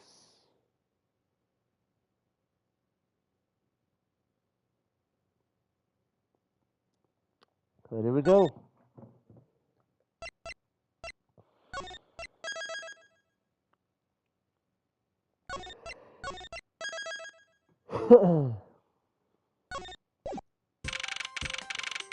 March 14th, 9:21 p.m. Open air stage. I've left the Damas 2 investigation to Francisco and returned to Babal. I suppose my first order of business should be to look into Babal's statue. Mr. Edgeworth! Okay, what's the situation? Oh, it's great! Investigating is so much fun! In other words, they've made absolutely no progress. We weren't goofing off! Honest, sir! We've been investigating our hearts out! Very well then. Would you care to give me an update on your investigation? Oh! We've had a really fun time, sir! I knew it. Zero progress. In any case, Detective Gumshoe. Yes, sir? You have permission to enter the Alabastian Embassy, is that correct? Yup! As a local detective, I'm helping out with the investigations on both sides, sir. Good. In that case, I can leave these pieces of evidence with you. They belong to the lady under the Pink Princess's mask. The Pink Princess? What kind of lady was playing her, sir? The kind that also plays the role of the the kind that was also playing the role of the Pink Rain Badger yesterday. Ah! Oh. Understood, sir. If I happen to run into her, I'll give them back to her. And if I don't, then I guess I'll unload them somewhere. He doesn't seem all that enthused to go find her, but I can't blame him. Evidence that is most of value given to Detective Gumshoe. Now then, I don't believe I'll be needing this anymore either. What? Are you really going to throw that autograph away? Yes, because that Steel Samurai was a fake. Steel Samurai's autograph scrunched up into a ball and disposed of. Wait, what? What do you mean by fake? Now then, I believe it's time for a little housekeeping. Unnecessary evidence has been removed. Remaining evidence has been rearranged. So let's take a look at what we got here. So we have, outside of our prosecutor's badge, we have the embassy guide, Babal's primitive statue, notes on Cochin's body, Janagarasu's key, Alabastian knife, Kodopian paper document,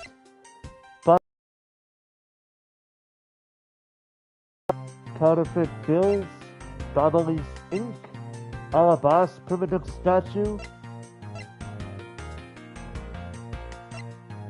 photo with Steel Samurai, Damask 2's note, Samurai sword, passion flowers, Samurai spear, and Samurai dog. So yeah, is it? Yeah, it's gonna... Okay, so here's what we got now. We have the embassy guide, primitive statue, notes on Cochin's body, Yadagarasu's key, Alabastian knife, Kodopian paper document, Babalese knife handle, counterfeit bills, Babalese ink, Alabas primitive statue, Damascus note, passion flowers, samurai spear, and samurai dog. So we got... So a few items were taken out. That's fun. Alright. Oh, now we can do this. A ladder. Actually, that's a step ladder. They're the exact same thing. No way! When they're structured up, they're totally different. But of course, from a thief's perspective, the best kind of ladder is the rope ladder. A step ladder is much too heavy to carry around after all. And from a prosecutor's perspective, any type of ladder is guilty of being dangerous during an earthquake.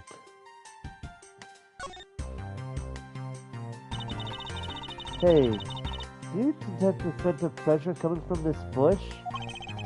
The scent of treasure? Not at all. Mr. Edgeworth, you're totally not with it. I'm not with it? No! And it's important for both thieves and prosecutors to be energetic. Perhaps for a thief like you, but that level of energy is unbecoming of a prosecutor. You really think so?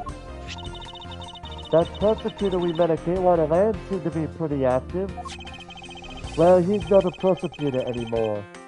See how everything just naturally balances out?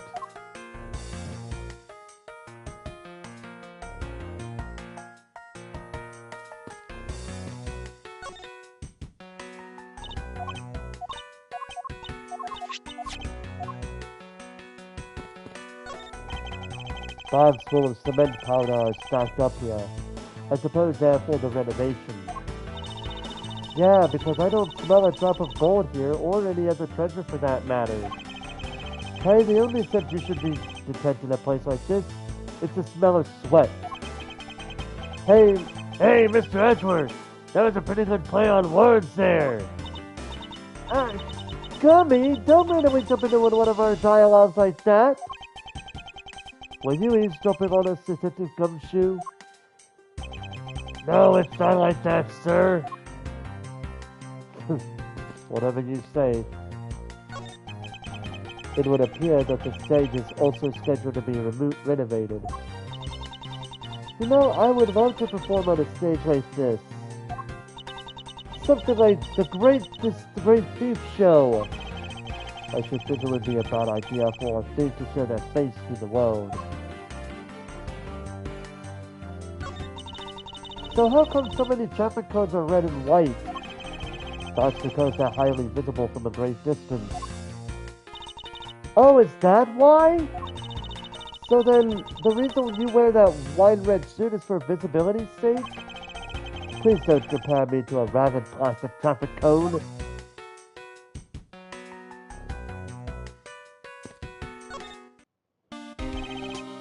Mr. Edgeworth! You look like you're enjoying this, Detective. Well, I don't have much else and I enjoy as much as a good investigation, sir. So, what did you find out? Ah, well...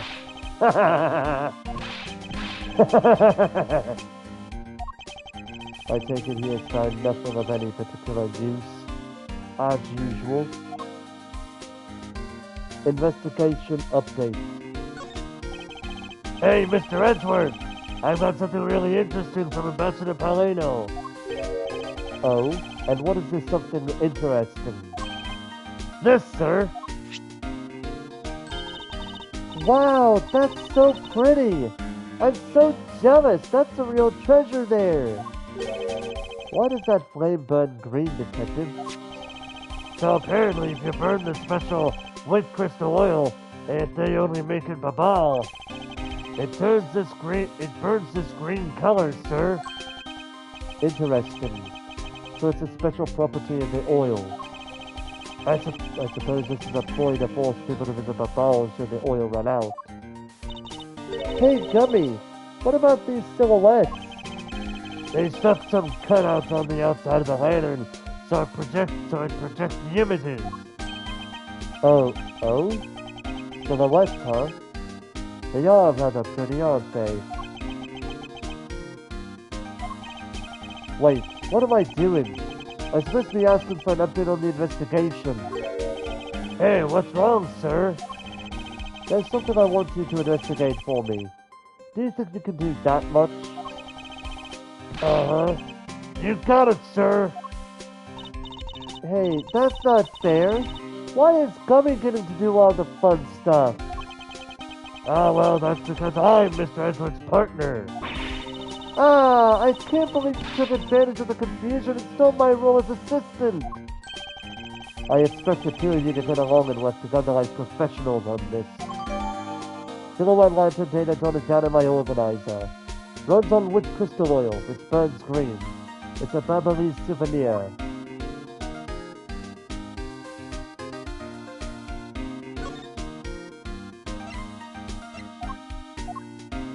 Let's see what he says with some of these things that we don't have here. Hey, it's your prosecutor's badge. This thing's really important, right? So what would happen if you lost it, sir? Why are you asking me such an ominous question? Well, because I've lost my police badge before, sir. I just wanted to tell you to be careful, sir. Because writing the explanation section of those requisition forms is really annoying. I believe someone needs to take his own advice a bit more. What do you notice about this piece of evidence, Detective?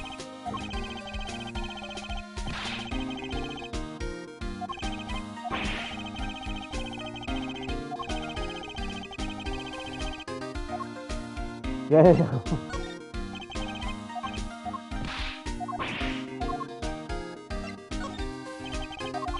I'm just trying to see these animals in the tail of this. So this is the Yanakarasu's key, huh? That's a really nifty trick they built into it. I can't stop playing with it. This is great. If I one of those transforming coins, sir. Evidence is not meant to entertain, detective.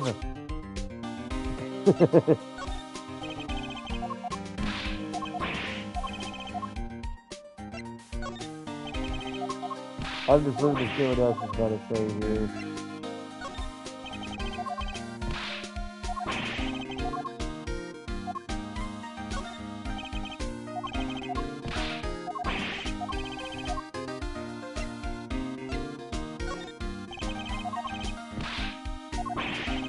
I just want to see if he says anything about any of this.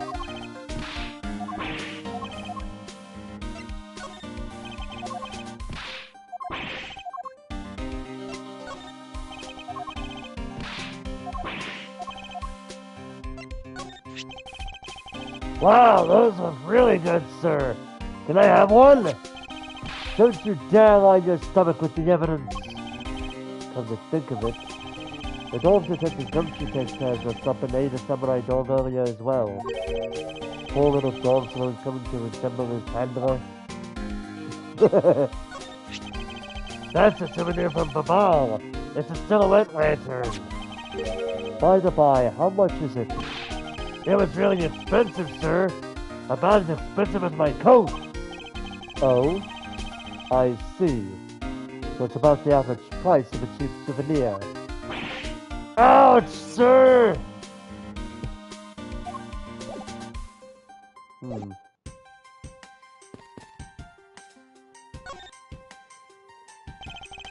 There's a sign here warning passers-by to take precautions around this renovation site.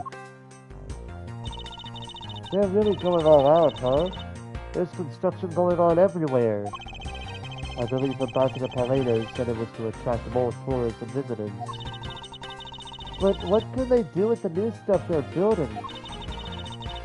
Hey, what do you think they should do, Mr. Edgeworth? How about transforming it into a courthouse? Hey, be serious! But I was being serious.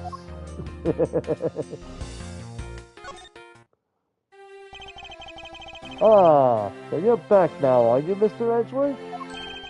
You must be tired. Here, with these, you can eat whatever you'd like. And these are... discount tickets for our cafeteria. We open tomorrow at 10 in the morning. I appreciate the concern, however, these coupons do nothing for me right now. Open air stage. This open air stage, what function does it serve exactly? Well, normally we use it for a variety of events. It's all to attract that extra bit of attention to Babal.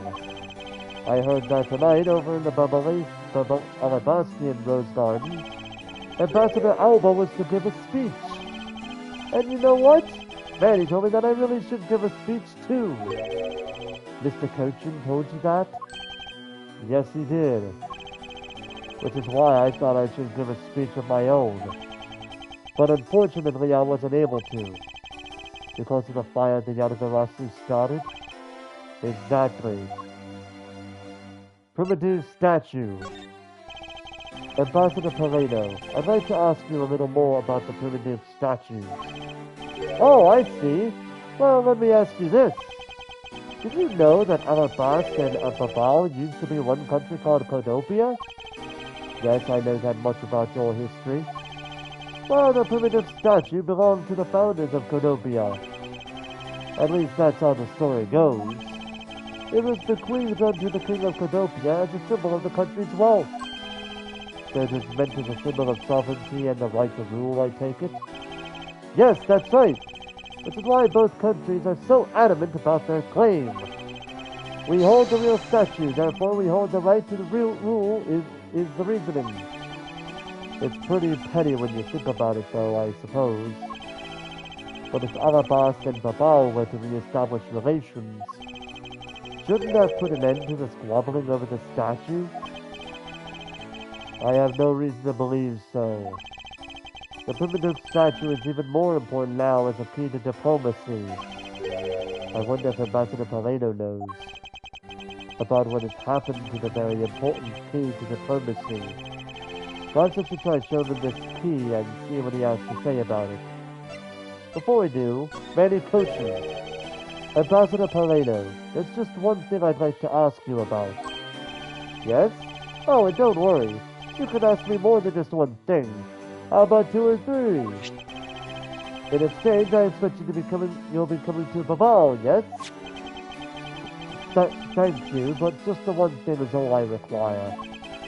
Manny Kochin, I'd like to ask you about this man who is your secretary. Sure, I'll tell you what I know. Thank you for your cooperation, Ambassador. He was, well, if I had to put it in one word, he was an able man. If there was ever anything I needed as an ambassador, he was able to get it for me. To think that a man like that had a hand in smuggling ring right under my nose, going completely unnoticed. Actually, I suppose because he was an able man, I was unable to detect his dirty dealings. It sounds like Mr. Kochin had a very sharp mind. Recently, Manny had been really busy. Since I became the Babalese representative at the Country Unification Council, he's been working tirelessly to cover my work for me. I'm sorry, but what is this Country Unification Council? Oh, well, you see, tonight's events proceeded without a hitch. Our 2 countries were to unify and become one again. But I guess with how things turned out, that dream won't be realized anytime soon. I suppose not. Oh, wrong button. Ambassador Paleno, if you could please take a look at this for me. The primitive statue sitting in Alabas right now actually belongs to Babal. So it would appear. I received a call from Miss Von Karma about this earlier. Then you will understand why I wish to inspect Babal's primitive statue immediately. Because the statue currently in your country's possession. Yes, well, I've already inspected it myself. And it is definitely Alabast's statue. I know because it's the real statue. Then you'll say that Babal's was a replica? I'm embarrassed to say it's true, even though I knew that someday it would be exposed. I received my orders from the leaders of Babal, and I was to negotiate with Ambassador Alba at this event. I was to negotiate with him and fix the results of the evaluation tonight. To say that we could not determine which statue was the real one. Hold it! Why are you telling me this? Well, because you already figured it out. Our statue is just a hollow gold shell. Even if Babal were to lose face, the reunification of the country is what's important. I'm right in thinking that, aren't I? I'm not making a mistake, right? If you don't know yourself, then I won't pretend to know either. I never thought that by being betrayed by my own secretary, the real symbol of wealth would be given to me. Isn't it simply ironic? Hey, where are you going? Are you heading back to Alabas? Yes, but before I do, I suppose I should give you a summary of what's happened. Oh, I see. So there's been a murder in both countries using an object from the other country? That's the gist of it. The ball is just as strict as Alabas in their inspection of the people and things that enter that country. Meaning that somehow both murder weapons were smuggled into the 2 countries. That's the only logical conclusion that can be drawn. Perhaps the key to the weapon smuggling is the person who traversed both countries. You mean the fake Yadagarasu? In one way or another, the Yadagarasu is connected. Of this, I'm sure. Now then, where was the Yadagarasu first spotted? I believe it was the Rose Garden on the Alabasti side of the embassy. The garden is just on the other side of this boundary. It's where Ambassador Alba was to give a speech tonight. At least that's where I heard the Yanagarasu had appeared. In that case, I believe it's vital that I investigate the rose garden post-haste. Wait, before you go, take a look at this, Mr. Edgeworth. What is it? My guess is that it's a guitar pick. I picked it up just now over there. Do you think it'll be of any use? There's a little water on it. But how did the water get on it? It doesn't look like there's anything that could get wet from around here. I was thinking, they have concerts here at this open air stage from time to time, right? Alright, I'll find it sooner or later. Picked data, jotted down in my organizer. Found at the open air stage. It looks like a guitar pick. It's also wet for some reason. Oh yeah, there's one more thing. Mr. Edgeworth, would you be willing to hold on to this? What is this? It's misused perfume. It's the bottle that woman left behind and that I found 7 years ago. I thought that one day it'd be of some use in tracking her down. So I kept it safe all this time. Thank you. I'd be honored to hold on to it for you. Misused perfume data jotted down in my organizer. This was left behind by Callisto Yu 7 years ago. Kay has been safeguarding it. Where did she find it, though?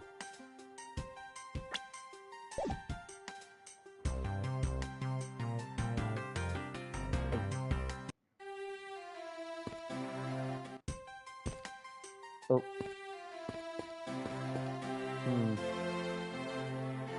So, I just want to see.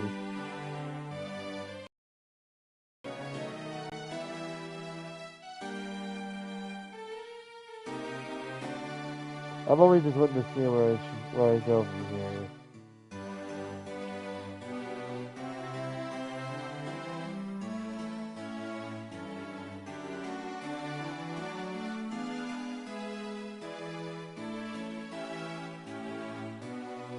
Alright, that's where we're supposed to go.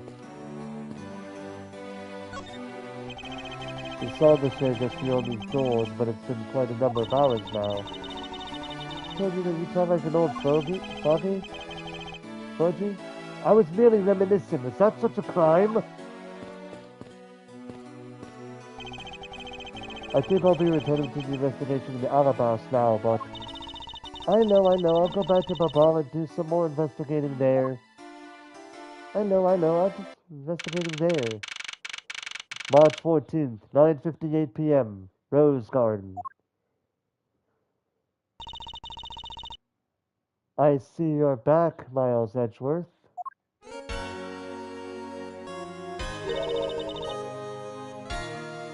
Okay, why are they playing her music right now? Because we've already established her being here. What? How are things in Babal? Although I can't really say I expect much from Scruffy and that girl. The investigation into Manny Coach's death hasn't really progressed any. However, the investigation into Yanagarasu has. Ah yes, the Yanagarasu. Even now I find it hard to believe. A person who can freely traverse between the two countries at will? Preposterous. Well, that's what I came here to investigate. I heard that this is where the witnesses claim to have seen the Yanagarasu. That's correct. Ambassador Alba was to give a speech tonight here in Ablaze. And that's when the Yanagarasu appeared. The shadow of the mysterious thief appeared, and just as suddenly, it vanished. After that, there was the fire at the Babalese embassy that the Yanagarasu started. I vow that not a single feather from the Yanagarasu shall escape my diligence. Begin investigation. Rose Garden.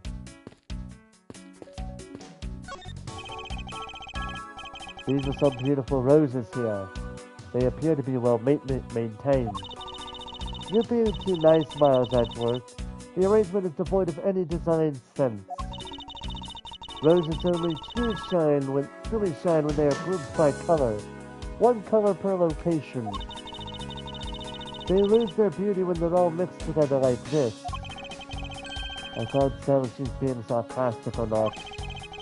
On second thought, there's a rather serious look on her face that I'd better leave it be.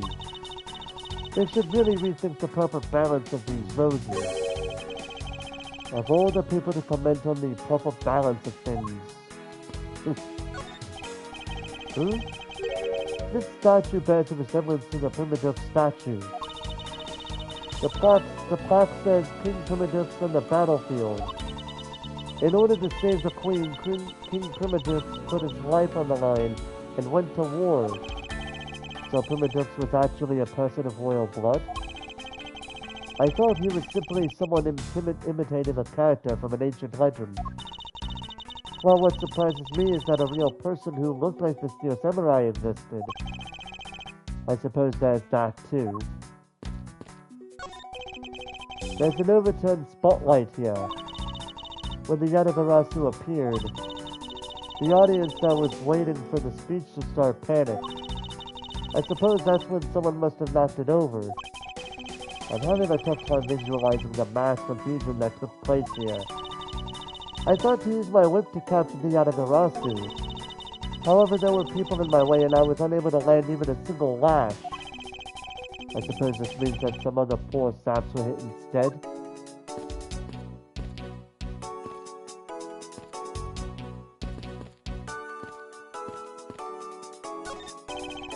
I suppose Ambassador Alba sat in this chair. Ambassador Alba is very elderly. The chair was prepared for him should he have gotten tired during the speech. In that case, why didn't he plan to make the speech sitting down in the first place? The ambassador is also quite prideful, that's why. He sounded like my old principal from grade school who'd speak at assemblies. So this is where Ambassador Alba was to give his speech. The stage was set up nicely, however, where was the audience supposed to sit? Perhaps they were supposed to sit around the edge of the pool? That's such poor planning if there was no place other than a spot or two by the pool. They really should have made seating arrangements, like how the gallery is set up in court. Indeed, you can sense that consideration for the viewers was taken with those. So in the end, the speaker and his audience were to stand the whole time, huh? Yes, although I suspect the audience would have liked to sit down after a while.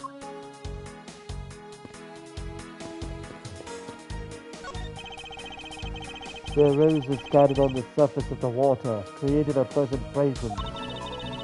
It's not just for aesthetics. This pool's water is also used in putting out fires. I see. Oh! The pool stopped filling itself automatically.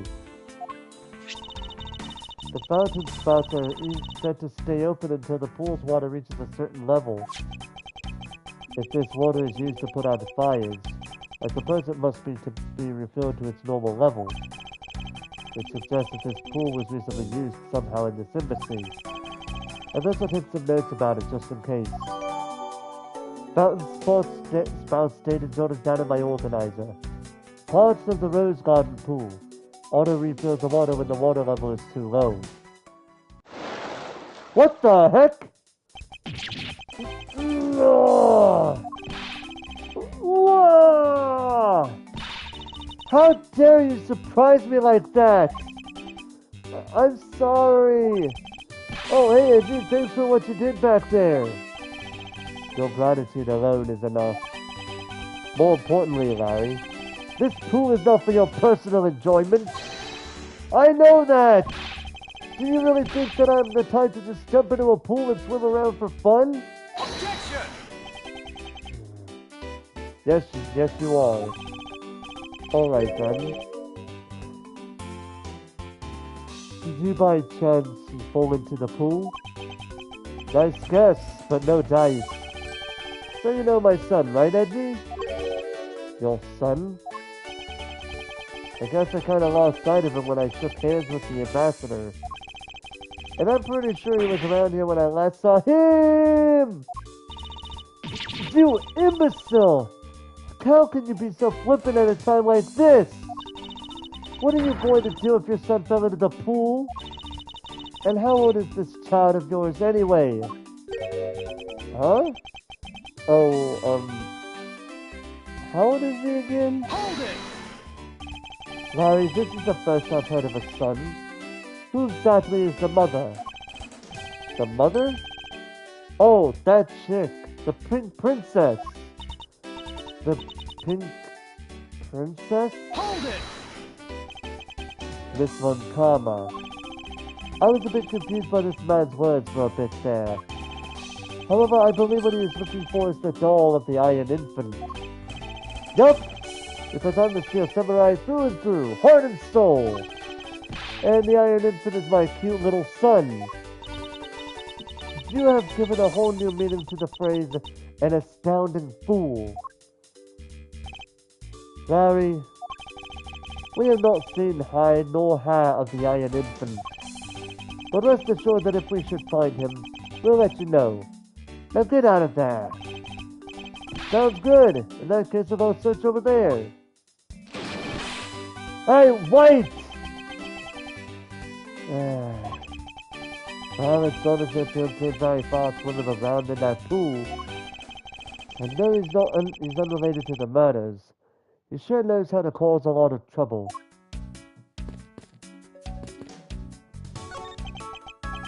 A statue of a woman. I wonder if the lady is pouring water. It says that it's a statue of the queen who spoke of love to King Primitive. Well, Miles Edgeworth, it seems that you are lousy at reading a woman's heart. I opened my mouth for about a statue and she somehow made the link to that. Is it possible that the Yadabarasu hid in these bushes? Of course not, they're rose bushes! You've been spending so much time with Scruffy and that girl, they're rubbing off on you. But it's alright, I'll wake you up out of your stupor. Now the next time you feel like sleep-talking, remember that I'll whip you for real. All I try to do is offer up a possibility, and this is what I get?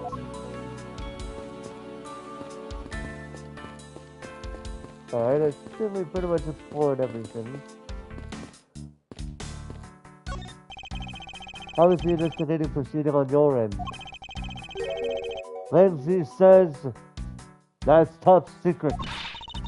If you're going to attempt to intimidate your superior, at least do it well.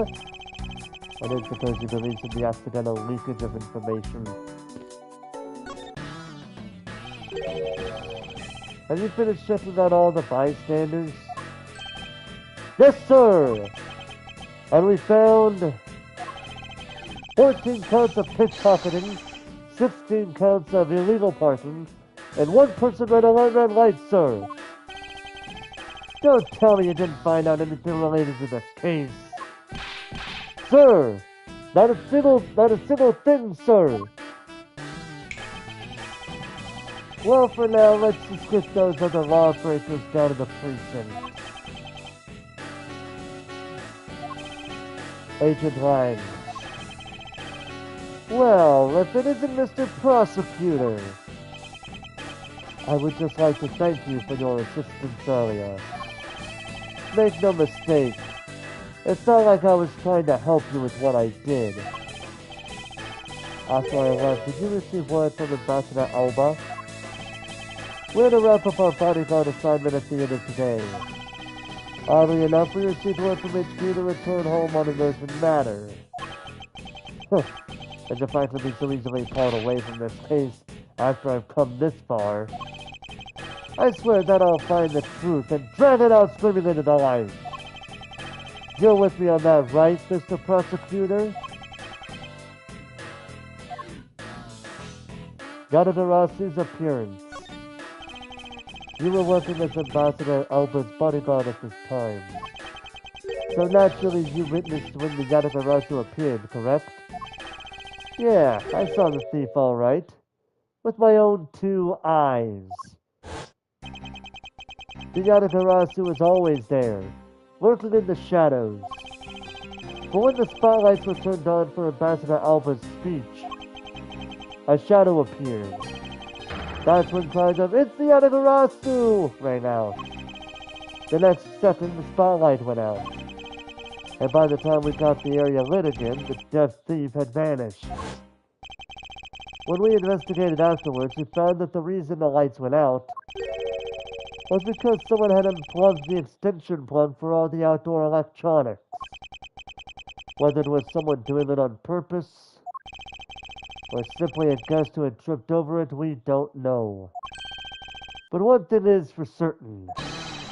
The Yatagarasu was here. So you're saying that basically all you saw was the thief's silhouette? Yes.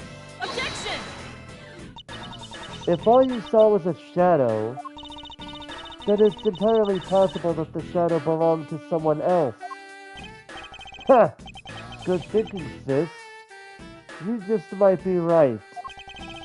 If it weren't for the fact that there was no one else with that same shape, not among the staff of the audience members. My men have already done a thorough check of everyone, so I know I'm right. Someone else's shadow? That sounds like a plausible hypothesis. The suddenly appearing and disappearing shadow of the Yatagarasu. I believe I figured out its true origin. I expected no less from my subordinate. Now, let's hear what you know on the subject. What really cast the shadow of the Yatagarasu?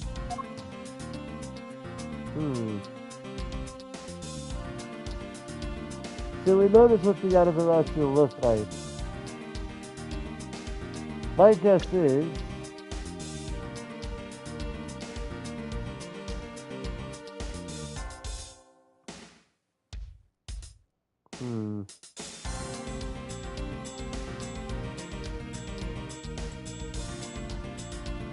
Let's see something here. It's shown to be right there, right?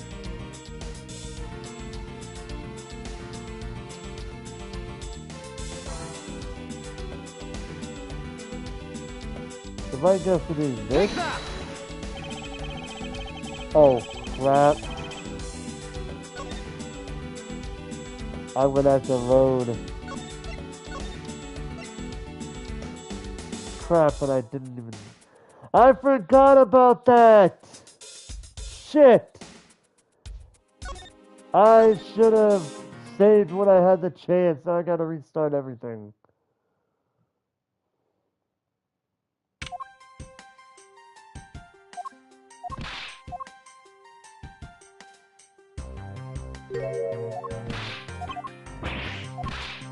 So I'm gonna have to speedrun through this.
Oh shoot, I didn't mean to do that.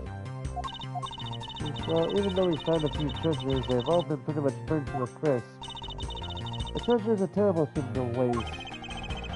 Anyways, anything else I should know about?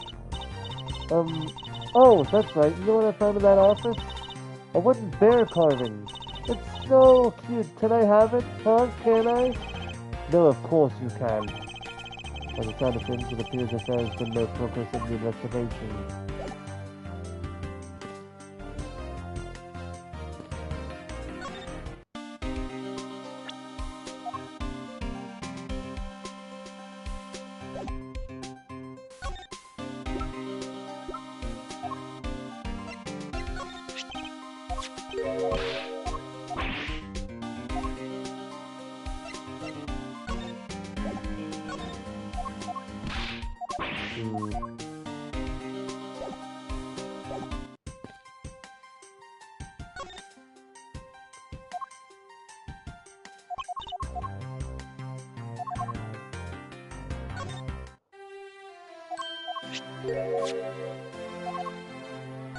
I gotta do this all again.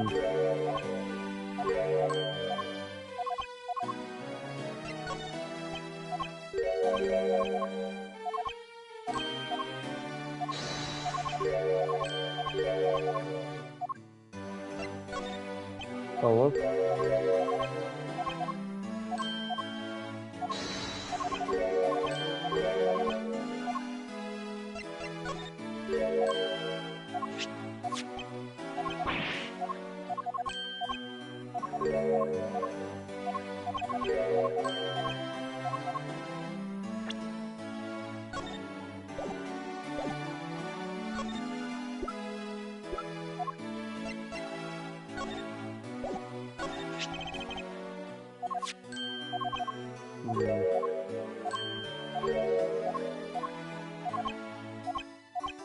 Hold it!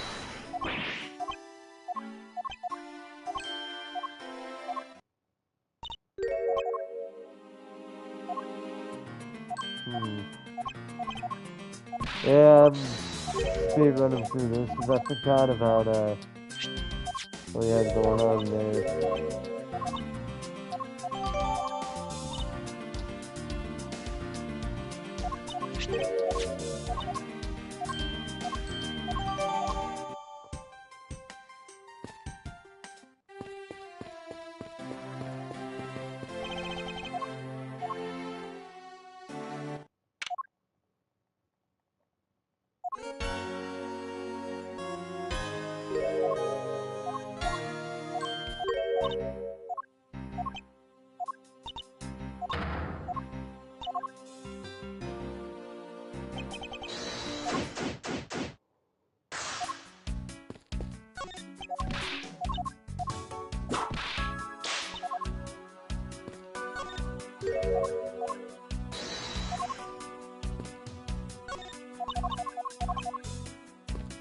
Yeah, I'm basically just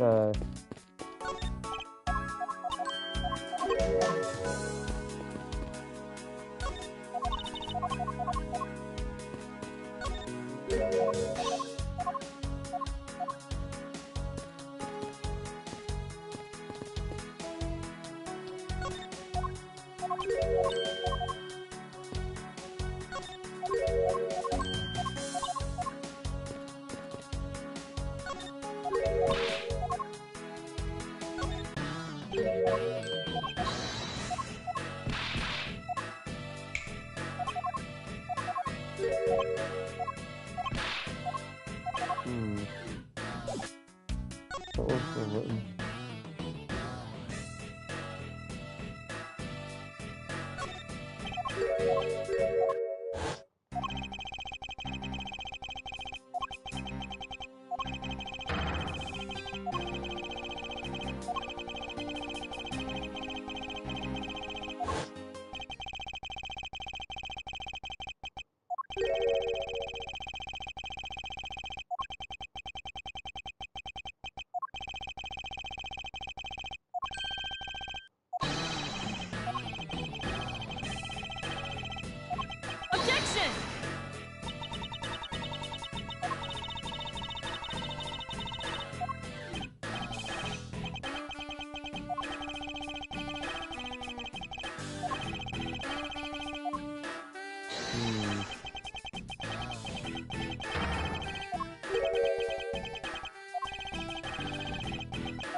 Yeah, I'm not saying much of anything because I'm trying to go back to where I was at, and then I'm going to save it after that.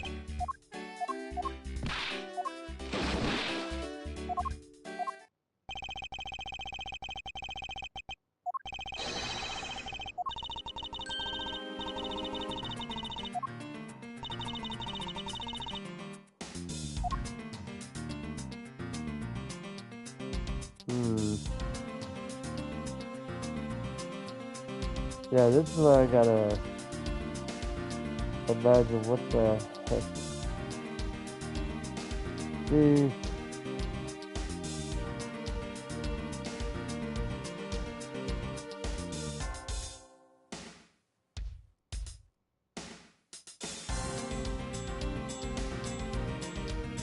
so now that I've finally got that situated, I now realize what it was actually.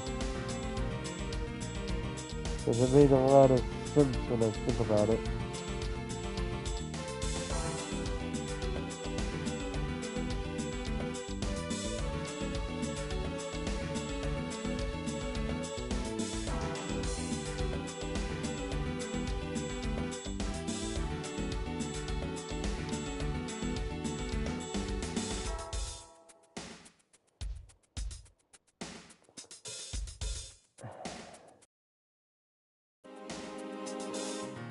Yeah, alright, I'm not going to talk about that because that has nothing to do with me. But anyway, let's go ahead and do this. Take that! The sudden appearing and disappearing shadow of the Yadagarasu. It's not possible that it was created by this. Objection! Are you playing me for a fool, Miles Edgeworth? This statue bears absolutely no resemblance to the shadow of the Yadagarasu. You are correct, however. The statue is but one part of the whole picture. What do you mean by only one part? What is the other part of the real form of the Yadagarasu shadow? That would be the other statue. I'm not gonna go there. I had it like right there. I'm not gonna press that. I'll just press that. It's another statue? The Yadagarasu shadow is made from the shadows of these two statues. Made? What do you mean by that? Right now, the spotlights are all over the place. This is because they were moved when the guests were in a panicked state. However, if we were to restore the lights to where they were when the thief appeared, do you believe that the two shadows will create the Yadagarasu's shadow? Precisely. Now then, watch as I reveal the true form of the Yadagarasu. First, if we set up a spotlight to cast the shadow of King Turnips and the battlefield, the shadow of the king statue would appear on the backdrop of the stage. Likewise, if we set a light on top of the queen who spoke of love to the king primitive, her shadow would also appear on the backdrop to the stage. Aha! So if we were to combine the two shadows, it looks nothing like the Yadagarasu shadow. As a matter of fact, it looks like someone gave the lady a bit of a fucking unicorn horn. Miles Edgeworth, how do you explain this grotesque shape? Calm down, Francisca. The way the light needs to be shown on the queen's statue is wrong. What do you mean by that? I believe that the whole thing of the king's shadow needs to be used for this to work. However, in the case of the queen, I don't believe her whole shadow is needed. Rather, the person who created the shadow only used one part of her shadow. Only one part? Yes, and that one part alone is enough to fill in the rest of the Yadagarasu shadow. Why didn't you say that in the first place? You're right. I apologize. Now, what part of the queen's statue was used to complete the Yadagarasu shadow? I am going to go ahead and save you because I can't afford to lose it.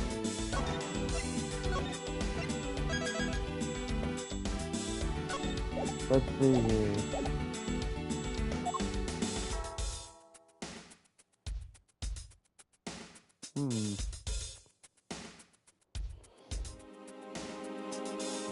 See, my guess is... See, my guess is...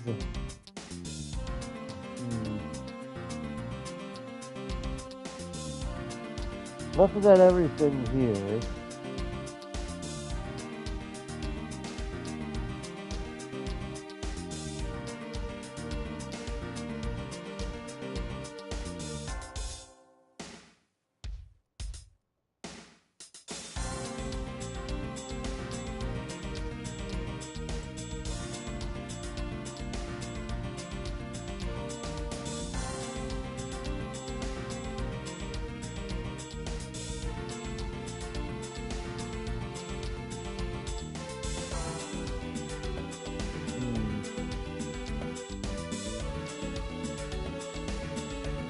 So here's what I'll do, because it is... Let's see, how long have I been going for? Because I did have to take a little bit of time to get going there. So that's fun.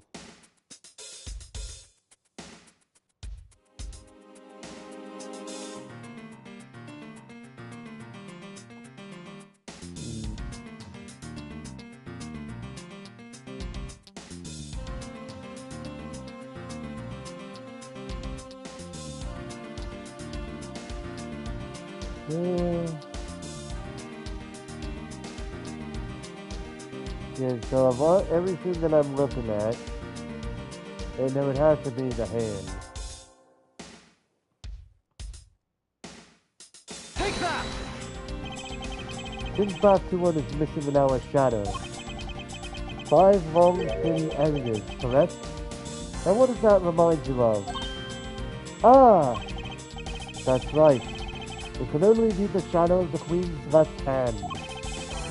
Francisca, can we please adjust the spotlight's position so that it only shines in the Queen's left hand?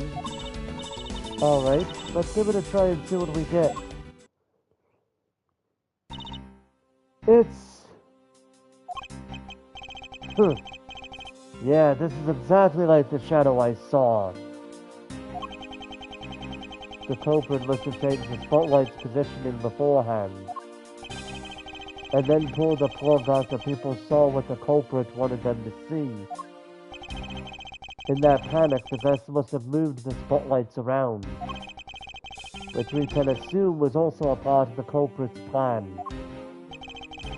By the time the lights came back on, the Yanakarasu's shadow had vanished, which means that the shadow was a construct from the very beginning. So you see, the Yanagarasu never did visit Alabas tonight.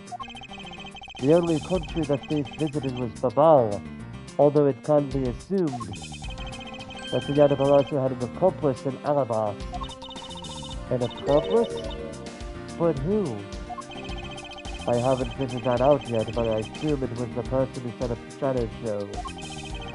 I sense that the biggest clue yet to solving this case is the existence of this accomplice. Investigation complete.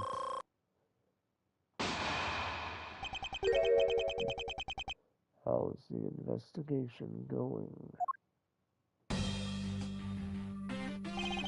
Detective Bad, have you come to join us in investigating the Yanagarasu? I've left a murder in Agent Lang's charge. And my only target. From the very beginning, the Yanagarasu. So yes. So, what have you found out? I got a piece of evidence.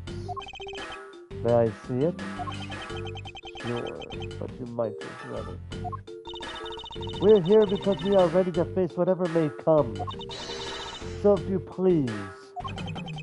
When people heard the commotion, bystanders started gathering. son family.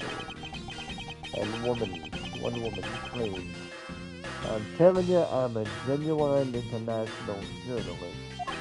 He gave me an interesting picture. A journalist? Well, actually, she's a freelance cameraman. This is the photo I got of her. Ooh. What in the world? Sugatagarasu is flying through the air. The times they are changing. It's not just man, but evidence even they lie to us now. When was this photo taken? Apparently right after the fires on the 4th and 5th floors were put out. It was taken from a nearby building that you can see the embassy from. I see. So this was taken after the fire. Photo is Jennifer Oxygen trying to gather my organizer. Taken from a building nearby at the moment a border crossing during the fire. The bird in this picture took off from the Ablaze embassy, flew over the mountain, and headed for the embassy of Ablaze. Objection! This is simply not possible. People are incapable of flight. Is that a fact? I've had the pleasure of dealing with a case involving a flying person once. Flying person?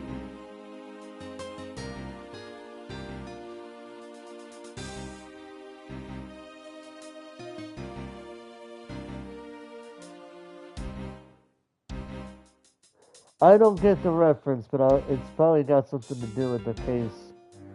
Either it's in a case that I'm thinking too, that I'm just overworking myself with thinking of it, or something I don't know.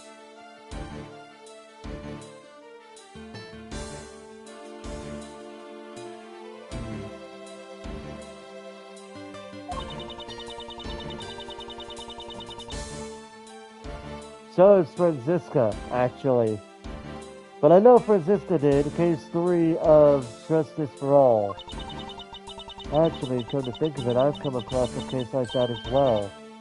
2, actually. What was the first one? Cause I know what the first. I know one was, you know, the big Turnabout Big Top.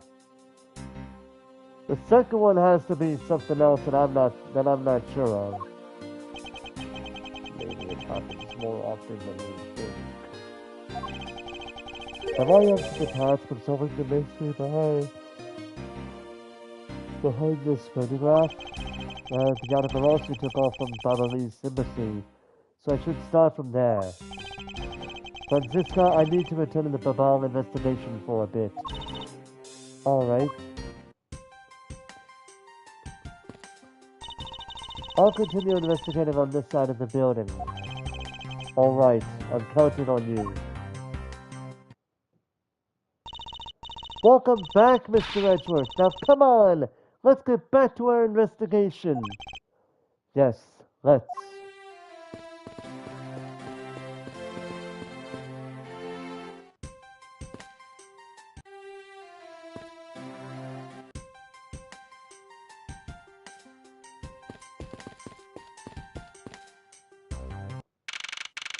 March 14th, 10:37 p.m. Baba Lee's Embassy, Secretariat's Office. To think, after all that running around, we're right back where we started. It would appear that way. Hi, Mr. Edgeworth! Have you found Manny's killer yet? Have you found Manny's killer yet? I'm terribly sorry, Ambassador Paleno, but I have yet to find his killer. But I guess his murder really was the work of the Yanabaratsu. Let's get one thing straight. It was the work of the fake Yanabaratsu. The real Yanabaratsu is a noble vigilante who is only out to steal the truth. Miss Faraday, please don't make such a sad face. If there's anything I can do for you, all you have to do is ask, alright? Mr. Carlino. Actually, there is one thing you can do. Will you allow us to take another look around? We didn't have enough time to conduct a thorough investigation earlier. Oh, sure. Please feel free to investigate to your heart's content. Also, there are a few questions I'd like to ask you personally, Ambassador. If it will bring a smile back to Miss Faraday's face, then I'll gladly answer anything.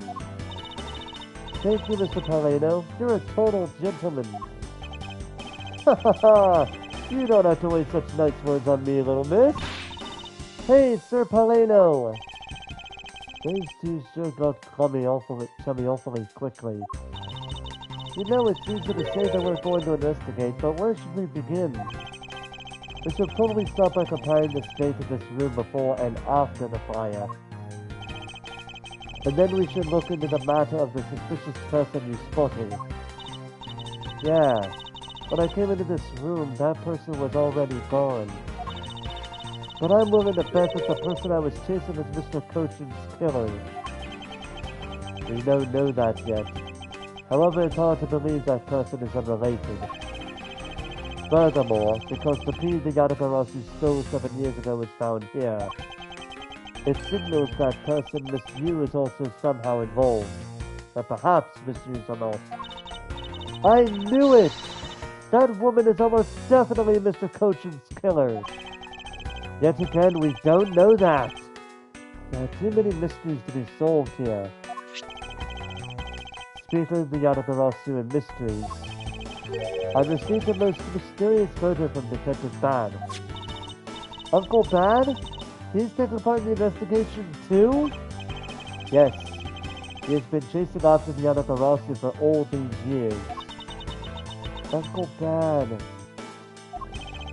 Now then, I was told that this photo was taken just after the fire. What? This is kind of looking like the person in the long coat I was chasing. Does this mean that I was chasing the fake Yatagarasu after all?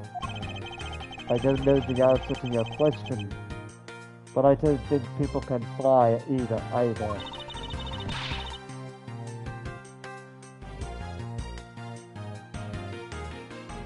But this could be how that person escaped. Well, we'll need to investigate a bit more before we can say anything about that. In any case, let's not dawdle anymore and pick up our investigation where we left off. Begin investigation. Babalis Embassy Secretariat's office.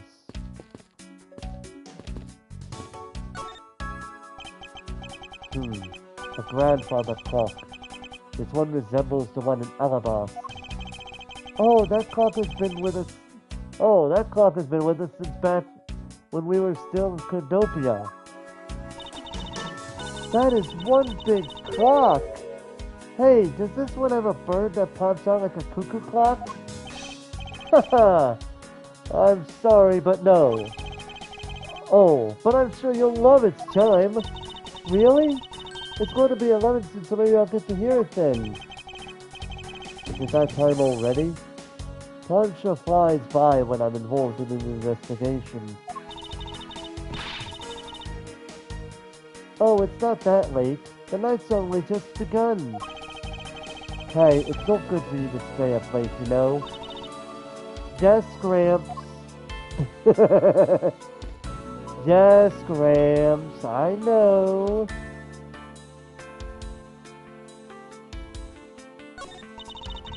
It looks like all of the souvenirs suffered some damage from the fire. I just don't believe it. Murder on top of arson? What a disgrace to the name of the Yatagarasu. Why are you saying it with that face? I would expect you to be more angry about it, ma'am. Seriously, why are you saying it with that face? The fake Yatagarasu is guilty of much more than just theft, it seems. I know! Because if it were me, my first priority would have been to loot this bookshelf. You would steal ordinary souvenirs that you could buy virtually anywhere? You can't buy them anywhere. Each one is specific to a location and has its own value. And items that have memories attached to them are the most valuable of all. But could you really rob someone of their valuable memories just like that? No, because even if I take the souvenir, I can't take the owner's memories.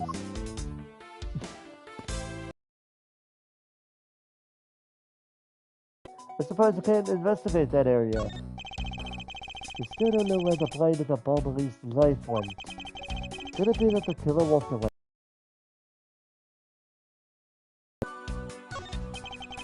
So this is a real primitive statue. This is really valuable, right? That's what they say. Hold it! Hey!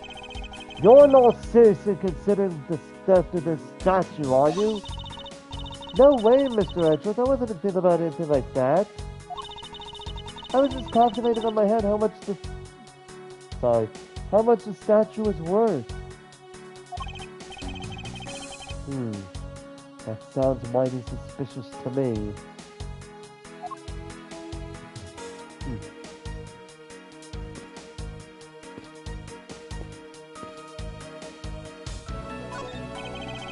It's the charred remains of a fallen ceiling fan. I believe you're thinking of a musical mobile for babies. Mobile for babies. Yes, that's it. But they're nothing alike. They're totally alike. They spin those babies right round like a record. I see. I guess I can see how you might think that. It appears that Mr. Coach's body has been taken in for an autopsy. The white outline is all that is left to tell of the tale of his murder. Ambassador Polino, what exactly used to be here? That used to be a stack of brand new pamphlets. But it looks like they were all burned up. I guess we'll just have to reprint them. But no matter how fast we reprint them, they always disappear so quickly. Is the Ablaze tourism industry really that hot right now? Of course! Although recently, the most popular vacation destination has been the Republic of Virginia. But we refuse to lose to them, so we've been hard at work promoting the ball. Interesting. Well, I just recently returned from a trip to Virginia myself. Oh? And how did you like it? It was alright. I thought we shouldn't bring up the fact that I was a suspect on the flight home. Probably not. This safe wasn't open at the time smuggling evidence was preserved. Aren't safes great? They always hold the wonderful promise of treasures within. Well, this one certainly did have a few inside.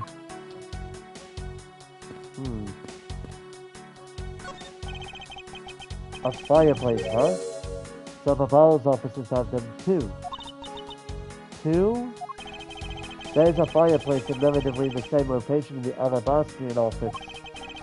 However, we found something there that I'd rather not recall ever again. I still can't believe that we found that lady's undershirt in the fireplace. Huh? If it was that traumatizing, why don't you try creating new memories with this fireplace? You could climb inside and we can play hide and seek. And come out covered in soot? I think not. You really have no sense of fun, Mr. Edgeworth. Ma'am, he's a prosecutor, and he's involved in the middle of a case. Of course he's not going to be having fun right now. It appears that this area was heavily damaged by the fire. Yeah, I guess we should hurry up and get started examining everything. I won't rest until I've inspected every suspicious looking cranny.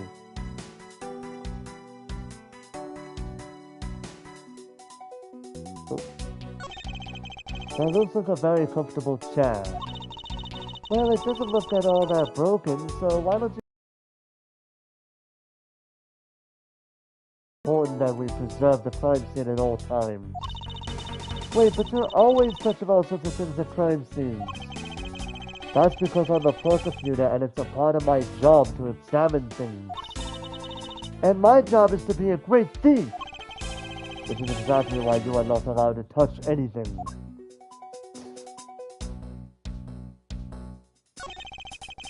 It would appear that this desk was also fell victim to the fire. But it doesn't look too damaged. Ooh, I think we can rifle through the store a bit. I suppose we really should take a look.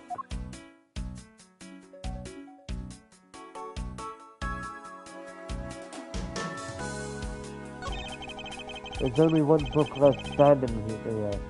Treasures of the World. Wait, what? Let me see that. Uh-huh. I see. Ah! The most important part was blackened by the fire. Why, cruel fate? Why? It looks like the map of where the treasures are located has been burned. So I guess industry phones are just like normal phones, huh? Well, what did you imagine them to look like? I thought that the balls would look like a flower and the receiver would be a butterfly. That way it looks like the butterfly receiver was sucking nectar from the flower base. If any country had a flower phone, it would be Ablaze, don't you think? Oh! Then maybe the phone I envisioned would have been from when they were in Cardopia? There's really no point in asking me about something that never existed in the first place. Huh. You know what you lack, Mr. Edgeworth? Curiosity and an imagination. That would be Phoenix Wright. It seems that the contents of the store survived the fire rather well. Now that's a sturdy desk. I guess that's the value of solid wood construction. Let's see if there's anything useful left in here, Mr. Edgeworth.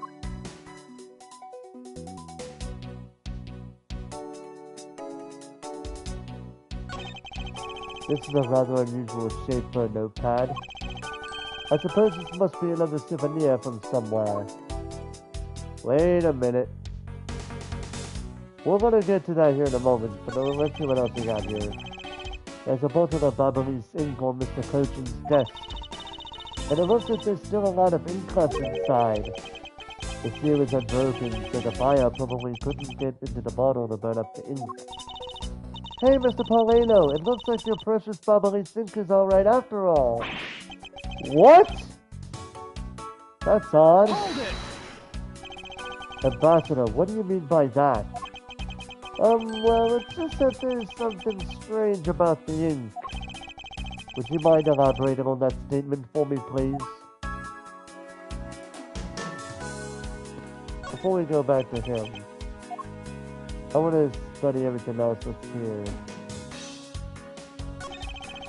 It looks like a bunch of flyers with coupons attached to them.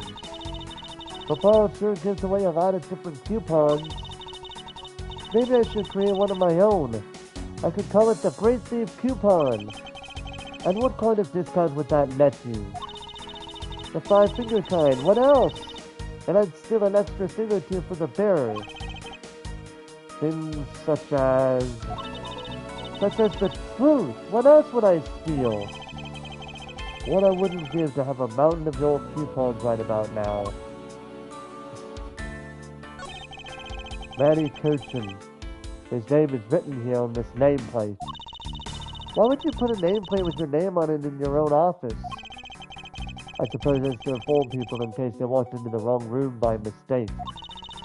Do you think maybe it's also there to remind you of your own name if you forgot? Well, either way, it's never a bad thing to set a nameplate on one's desk. Okay, well that's there.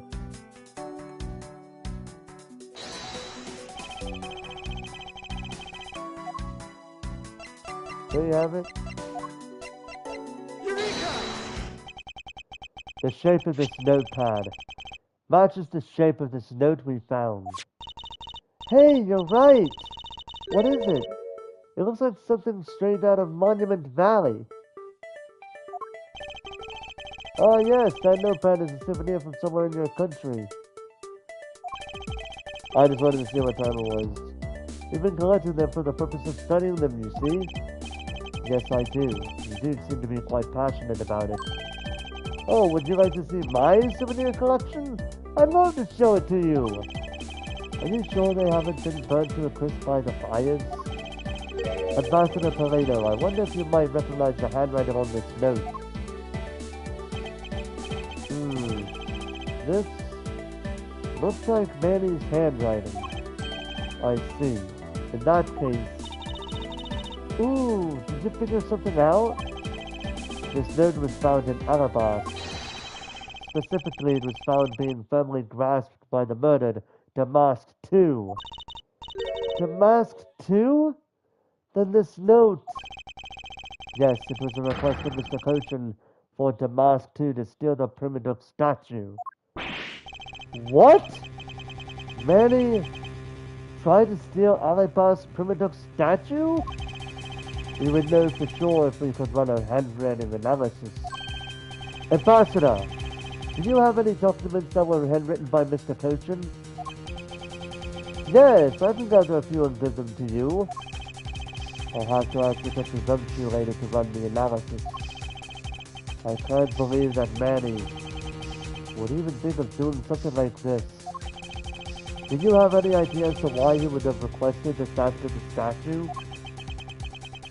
There is one possibility, but mind you, it's just my personal speculation. Anything you can tell me would be of great help, Ambassador.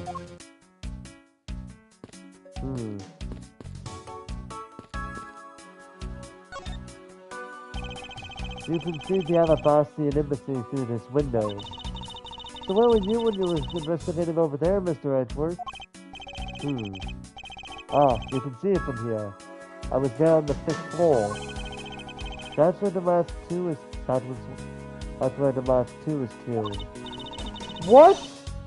You don't mean the Master Damask II? Aw, poor guy. As a fellow second-generation thief, I can't just turn a blind eye to this. Even though Damask II was merely an imposter of the original. Alright, let's go talk to, wait.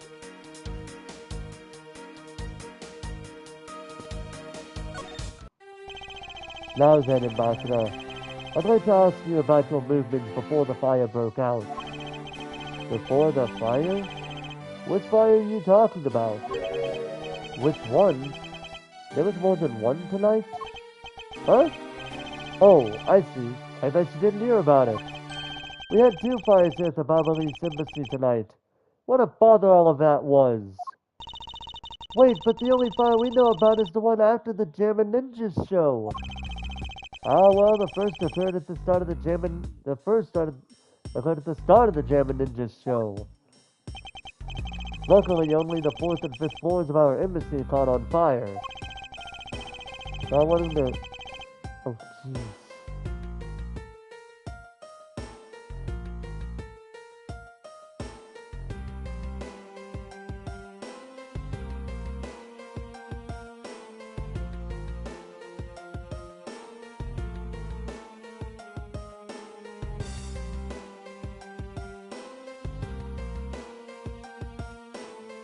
Alright, so based on what time it is right now, I'll go ahead and finish up questioning this gentleman, and then I'll have to call it a night, and then we'll finish this bit. Well, actually, on the next time the next day that I have where I'm off the day after that, I'll do this because because then we could finish this case with all kinds of twists and turns that are going to happen there. But for right now, we're going to do this. We're going to finish this bit, and then I'll call it a night there. I do have to work at 10 p.m. or 10 a.m. tomorrow. So, here shortly I'll be ending it after this. Not wanting to cause a panic among the theater goers, we decided to keep it internal. And after the fire, the German Ninja show was the second one of the night. Exactly. So the fire eyewitness was the second one. Come to think of it, didn't Detective Bad make a reference to the first fire? When was this photo taken? Apparently right after the fires on the 4th and 5th floors were put out. I suppose this means that the photo was taken just after the first fire was put out. Photo Yadakarasa data updated on my organizer. Photo taken after the first fire on the 4th and 5th floors had taken place. So then, what was the extent of the damage in the second fire? The second fire was contained to this floor, the third floor. I feel it was leftover embers from the fire on the floors above it that caused it. That's, how should I put this? A very bad stroke of luck. My office on the 5th floor, Manny's office here, and Manny himself, all gone in the blink of an eye. Fires in Babal data jotted down in my organizer. 2 fires broke out in Babal today. I feel so sorry for you, Mr. Palino. Oops, look at me going on and on. And then what was it you wanted to ask again? We were discussing what your actions and whereabouts for today were. And if you happen to know what Mr. Cochin's actions and whereabouts were as well. Yes, very well. Let's see. I've been quite busy all day from morning until now. First I woke up and then I brushed my teeth. After that I had a roll for breakfast. Hold it! Fascinating. How about if you just skip to the relevant parts for me? Oh, you'd like a condensed version? Alright, I can do that for you. So look at this, we got 4 things to talk about. Morning activities. So what did Mr. Cochin and you do this morning? Well, originally we were supposed to meet and shake hands with the Jammin' Ninja, but Manny and I wanted to turn it into a photo op, so we were here tidying up his office. You helped clean Mr. Cochin's office? Why were you not cleaning your own? Oh, I think I forgot to mention this, but my office is currently undergoing renovations. Renovations! The Babalis Embassy is undergoing renovations from top to bottom.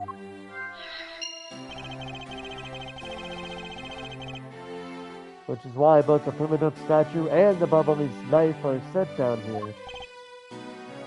I see. Oh, but the tidying didn't take much, really. We just burned some files we no longer needed and expired coupons in the fireplace. I bet cleaning up the fireplace must have been a real pain though, huh? Ah, about that. I kind of forgot to clean the ashes out. I guess I'm up a creek without Manny here to get angry at me. Hold it! An ambassador like yourself has been on the receiving end of a secretary's anger? Oh, he was very good at being very mad. Why, even just this morning he got mad at me. I spilled some bubbly ink onto the back wall when I was burning the files, you see. And he got mad at me saying that I should treat the ink with more respect. Talk about the boss getting bossed around.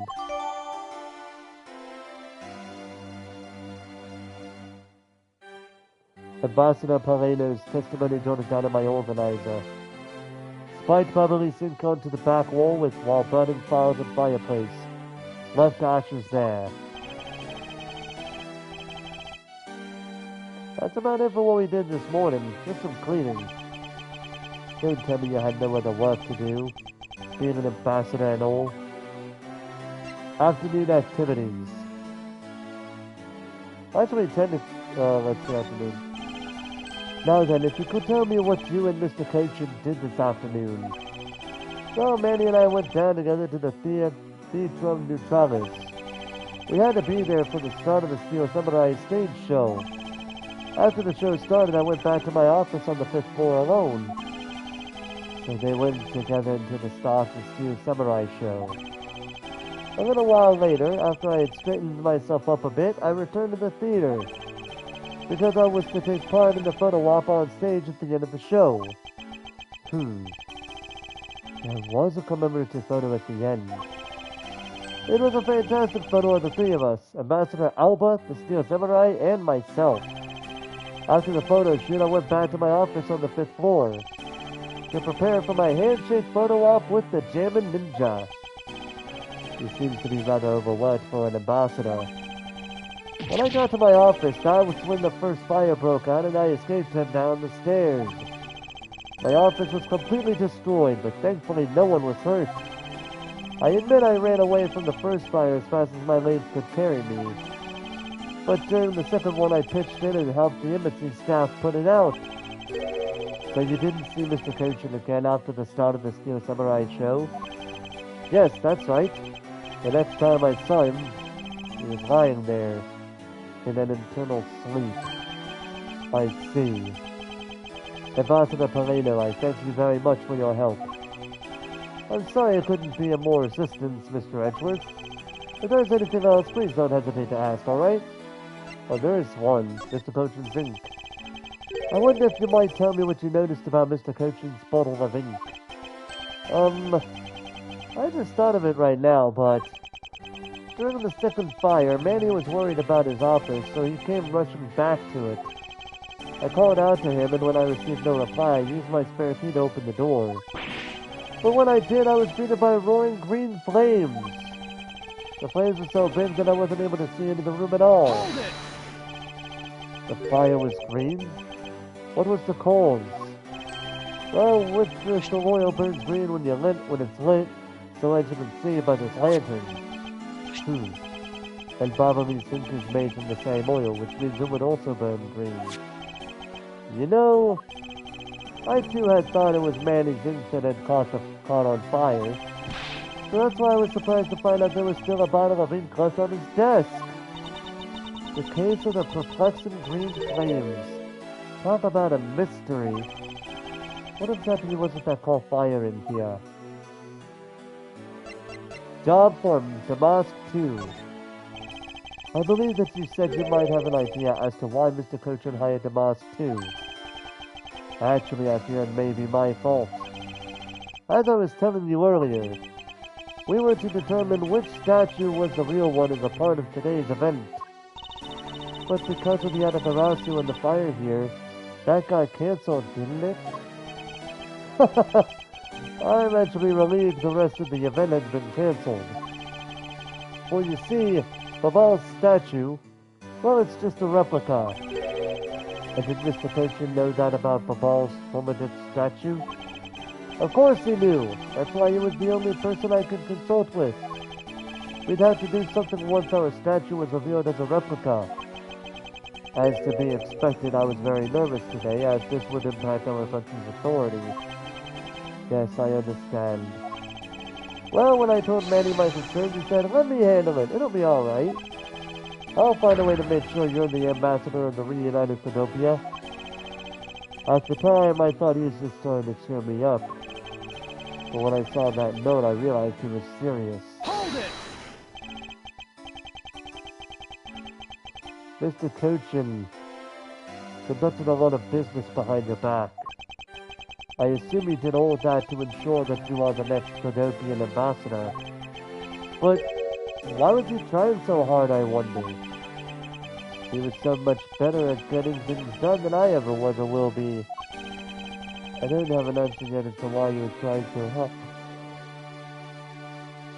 so hard. But I suspect he had an ulterior motive in mind beyond just simple kindness. Oh! Here you are, Gumshoe, Mr. Edgeworth. Detective Gumshoe, have you collected the information that I requested? Yep, got it all right here, sir. Here you go, Kate. Feel free to take a look. It's for you, after all. What is all this, Gummy? It's all the information on this room that I got from the embassy and Interpol people. Now we know exactly how this room was before and after the fire. Good work, Detective. It was nothing, sir. I'm an expert at getting people to talk. Wow. You two remind me so much of my father and Uncle Bad. What do you mean? As prosecutor and detective, your dynamic is just like theirs back in the day. Well, don't you worry. I'm going to find my own wonderful partner someday. And when I do, I'm going to become a good Yatagarasu, just like my father, right? Hold it! Please don't ask me questions to which I have no answers to, Kay. However, I can say that it is truly a wonderful thing to find a partner you can trust. You bet! So what now, Mr. Edgeworth? Well, I'd like to ask you for a favor. Yes? That gadget, Mr. Thief, is it? That thing you call your secret weapon. Oh, you mean Little Thief? Oh, you mean Little Thief? You're coming to rely on it, aren't you? Hold it! I don't need a crutch like that. I'm only asking because I need it for the investigation. From the information Detective Gumshoe gathered and the ambassador's testimony, I'd like you to please recreate this room as it was during the third floor fire. You got it. Alright, here we go. Dark skies of evening, when no other bird dares take wing, one alone remains all-seeing. Now witness the true power of a real modern-day Robin Hood.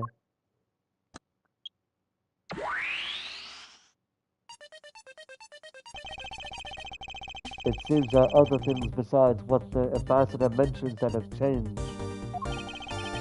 It's possible that we might find the escape route the person Kay saw used as well. Ooh! What is this? Is it some sort of light show I was not told about? This is the power of a true vigilante. It's recreating the room with the info I inputted. Really? That is certainly one interesting device you have there, Miss Faraday. I believe it's about time we return to our investigation. I'm gonna go ahead and... Okay, first off, I'm gonna go ahead and save here. And I'm going to call it a night.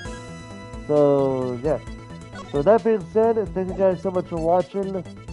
Hope you guys... So yeah, we're gonna go ahead and... I already did.